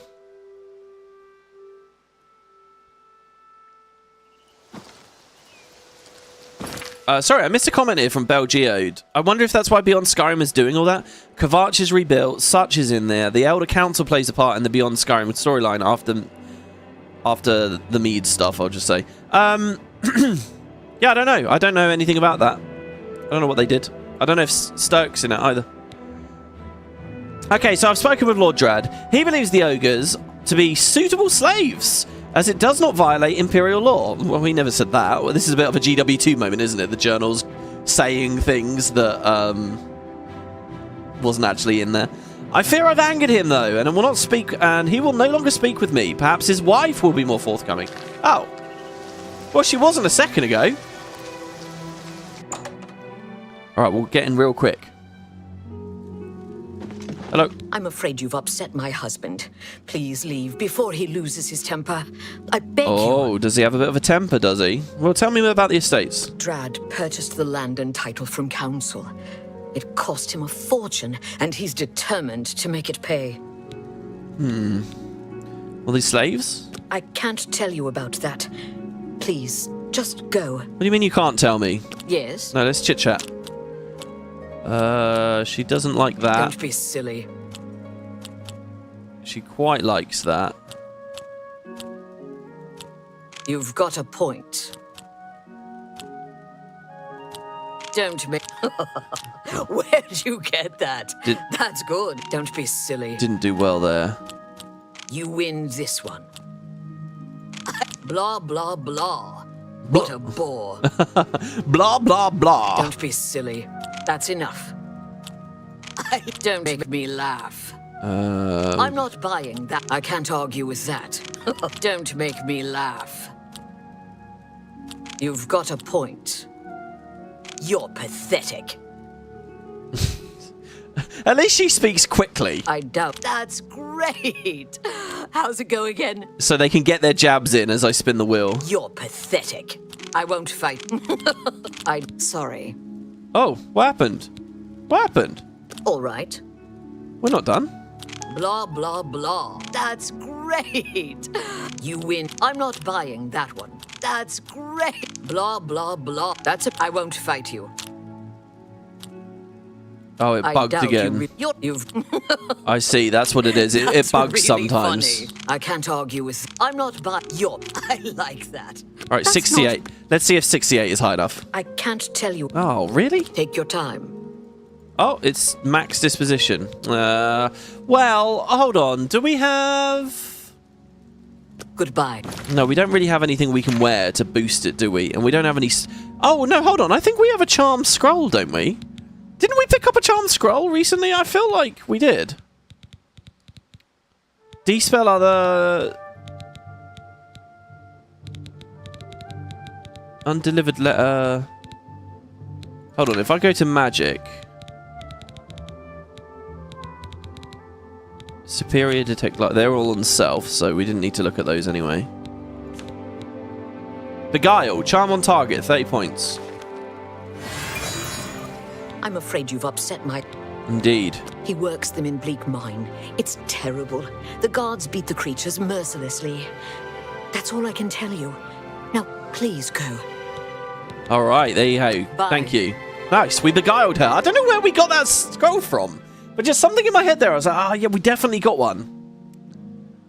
Stirk is not in Beyond Skyrim. I'm not sure if they plan to add it. Oh, are they still actively working on that stuff? There's been so many of those projects now over so many of the games. It's hard for me to keep track of, like, you know, who's done what.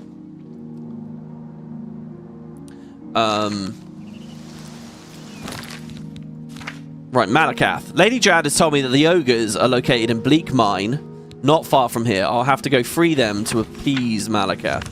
So there are... Oh, I think I'm getting it confused. They're stuck in the mine for now, but once we're done with the quest... Well, they'll be free once we're done with the quest, though. I don't know. Here we have it. Is Bleak Mine discovered? The markers are a little bit wonky there. Easy lock. Oh, weird. Hold on. What?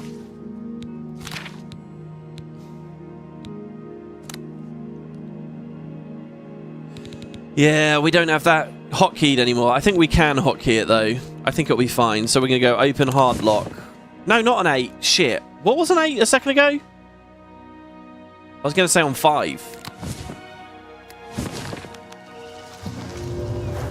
Right, let's do that. Also, we've had our stuff broken for ages. Someone's been looking at that and screaming. It's the steel gauntlets that broke too. Where are we going to get these ebony ones from? I'm not opposed to wearing some other ones, you know. Maybe there's some glass ones that look good. Was that it? There's just a tiny, weak-ass little lock. That's it. So he's cheaped out on the lock. I've entered Bleak Mine. Now I must free his ogres. So 1 is currently damaged.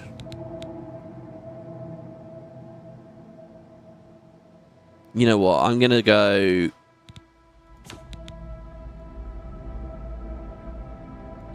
I'm going to put Torch on there, and I'm going to put the damage spell on 5.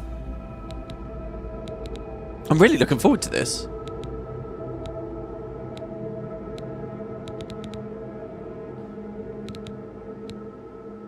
Do you know what? I'm going to delete Lightning Grasp as well. We don't need it. Lightning Grasp, gone. Okay, Lightning Surge is all I care about. And it's going on 5. Okay. Your presence here will not be tolerated. So we should be able to drink Restore Magicka. Am I supposed to be impressed?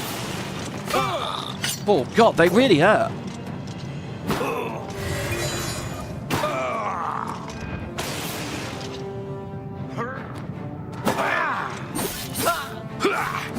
God, Captain. Well, he's silenced. Ho ho! The spells are hitting so much harder. Hey! Ebony Battle Axe! Ebony! And a Battle Axe. Oh, it's the two-handed. Fancy looking, though. Oh! Okay, we're going to enchant this. Ebony Greaves! Wait, was Greaves? No, it's Gauntlets we need, isn't it? Yeah. Alright, don't get too excited. A bunch of orcish stuff. So there's a Tarnished Ogre Cage key there. What about this guy, though? What was he... Ugh, I'm encumbered. Of course I am. Drink a Feather Potion. He had an Ebony Claymore. No wonder I was getting hit hard. Ebony Helmet. And another key, but we only really needed the one. A couple more torches in there. Speaking of which. Let's grab that. Okay, Jesus, how deep is this? Are there just going to be some cages right in front of us? To arms! Ogres, I'm here to help you. Oh.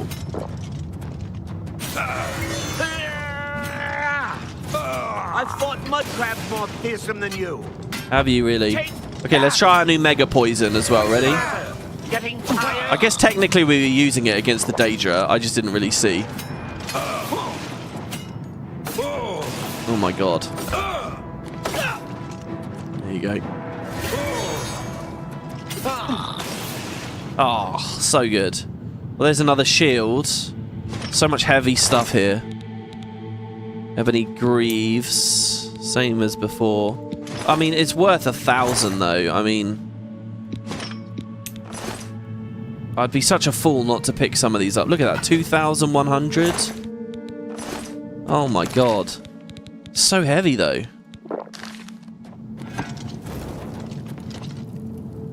Got another one.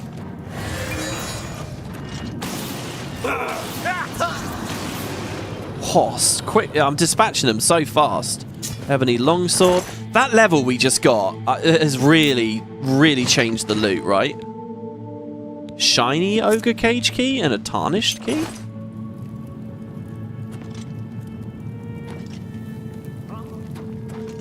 It feels like that going up to 18 instead of 17 has really affected what bandits and stuff are wearing. Okay. Can unlock that pretty quick.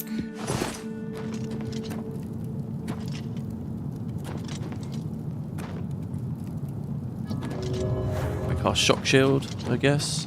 Ah, here they are, look. Aha! Well, there's just a prison cell with nothing in it. There's one. A rusty door with the shiny Ogre Cage Key. We'll release him. He's not going to get mad at me, right? Some ebony arrows. Silver ingot in there. Please don't be mad at me.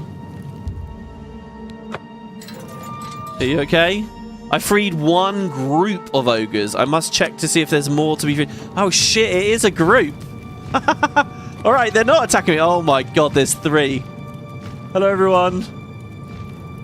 Oh, our axe actually looks kind of small while it's slung over our back. Oh, look at how cruel that is. They were just proper stuffed in it. They could barely move. They don't have any enrichment, any straw, nothing. I'll tell you what, that's like when, you know, like you see someone with a fish tank. Oh god, are you guys stuck? I'll just assume you guys know how to make it out. So when you see someone with a fish tank but it's ludicrously overstocked. Like the fish is so big it can't even turn around or whatever. Well, not just one big fish, but just too many small fish. They're all getting stressed out, bumping into each other. Like, how people do that and they don't think cruelty is beyond me. It's just one of those things where people just really don't look at fish. Oh, shit. As, like, actual living things, you know? Like, I don't know. It's just that thing. Some people just don't give a shit about animals at all, you know? Oh, this is cool. Look at this. I hope they don't die. Oh, my God. He got bodied. Elven battle axe. Ebony gauntlets. Ask and you shall receive. There you go. Now we're finished. There's the full set. Of course we can enchant it. And I'll put Fortify Magicka on it again. For sure. I'll do that off screen. A full ebony set. All Fortified Magicka. We're at 46. See, the armor rating is actually not that high. I would have thought our armor rating would be a bit more than that at this point. But the truth is, we're still very, very reliant on drinking shock shields to get up to the 85. Which is probably a good thing, actually. But on the other hand, I'd like to be able to start customizing our clothes soon enough. So, where are those ogres going now? Are they leaving?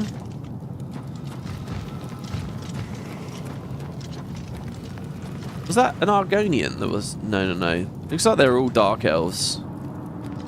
Bastards. So, this is the cell that I did. That was empty, that was empty. If we go left, it was a dead end. They're all messing about over there. If we go forwards and then left, campfire. This loops us back around to the entrance. So where's the other prison cell? I feel like they must be near it. Oh god. Getting lost in a tiny room. Oh yeah, that's on the left there. Aha.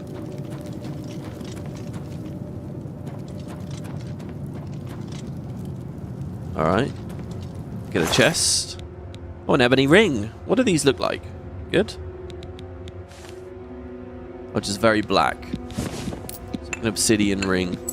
Oh, by the way, I had a few comments from you guys about Obsidian, the software. I have been using it. And yeah, some of you guys said that you've been using it for a while now, and it's been really, really useful and successful to you. I'm glad to hear that. It's very difficult moving one project from like one place to another. Like there's so much, you don't quite know how much information you've got until you start doing it. But so far so good, and I'm quite happy with it. I'm just sort of slowly experimenting with the plugins and dot on the odd thing here and there. And when I get a bit more time over the coming weeks, maybe later in the summer, I'll probably be able to go much harder on it right now. I'm just trying to figure out like formatting for my different like wiki pages essentially. Right, there you go. I've freed all the ogres in the Black Mine and the Bleak Mine. I should return to the Shrine of Malakath. Oh, that's it. Well, I want to see them beat up Lord Dread. So I think what happens now... Look at their feet. With their black toenails. Are you coming out? Oh my god, look at that guy's foot. It was freaking out. I think now you see Lord Dread and his mistress. They have to tend to the fields. I wonder if they actually have any dialogue about that. That'd be quite interesting, wouldn't it? That looks like it's mineable. Oh, it is. Nice. Whoops, wrong one. It's R to take everything. Woohoo! Lovely. Let's get out of this mine. I cannot believe how profitable that was. I mean, Jesus Christ. That's probably the most money we've earned in any dungeon. And it was one tiny little room. Look at that. We've come out of that with thousands of septims. Could probably afford skin grad at this rate. Look at this. Ha-ha! Oh, there you go. There, look, they're tilling the fields. Or they're just walking out. Yeah, and here's the guys from the estate. Oh, yeah, there you go. Look. Please, I've got to get to work. If I don't, who knows what those ogres will do to me. They're like terrorizing them now. And hanging around. Oh, that's so good. Where's his wife? Oh, they're doing the ritual, the mating dance of the Dhamma. Now my poor husband is the slave and the ogres are his masters. They haven't harmed us, but he's never worked so hard in his life. I loved it, him staring daggers at us over her shoulder. Wouldn't it be cool if they now have to sleep in the slave quarters and you see the ogres go up into the mansion? Look, he's waiting at the gate and everything. Oh, that's so good. I like these goofy quests. This is what it's all about, really. Where did we... Oh, there's my horse. I'm going to go grab it because I don't want it to go get lost. We still need a good name for the horse. See if he'll pay me to exterminate them. No, he spent all of his money on them. He doesn't have anything now. Maybe we should get them to go, you know, tend to us in the Wizard's Tower or something.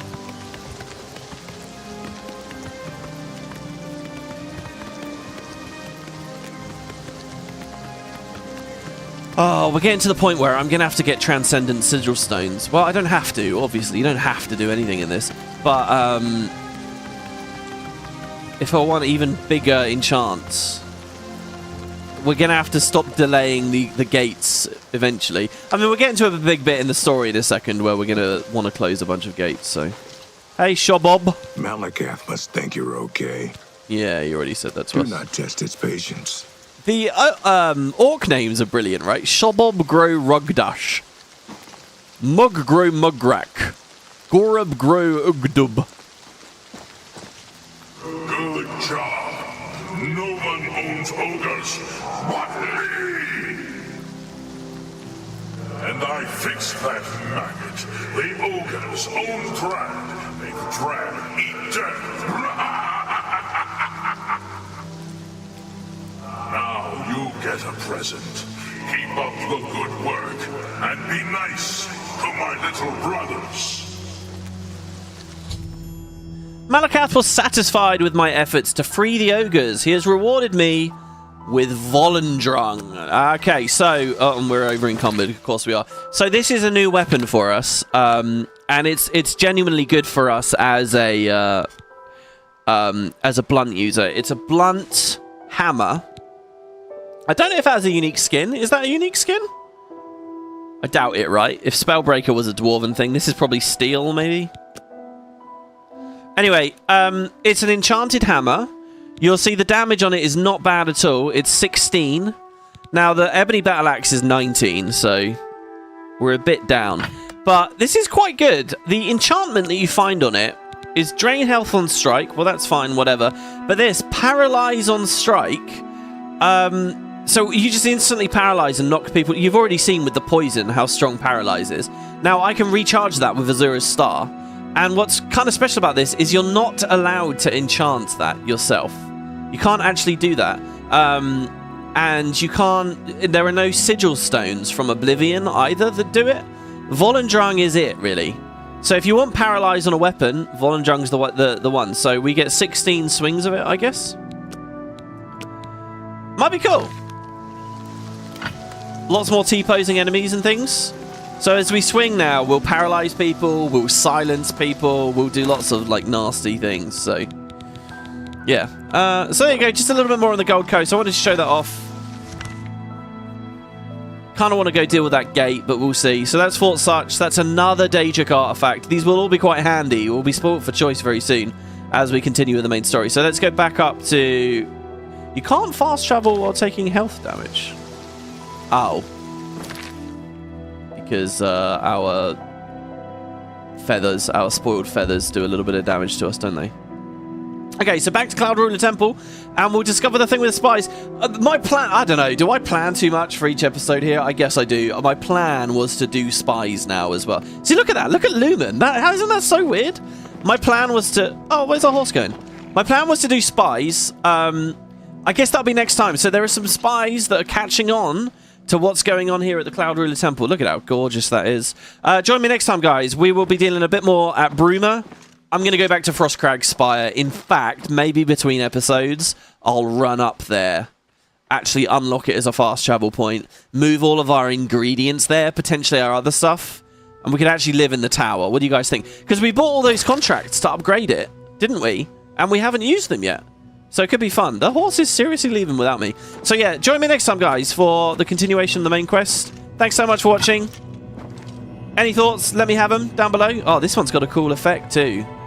Because look, that's the Paralyze enchantment effect, right? Visually. But does that only appear on this then, I guess? That's wild. And we'll you know, maybe I'll put Fortify Magicka on some of those other ebony things. I can't believe how good those potions are. That's so fun. If you guys have ideas for spells for us to cast, stuff like that, let me know. Thanks. Hope you guys have a good evening, and I'll see you for the next part next time. See you guys very soon. Take care, guys.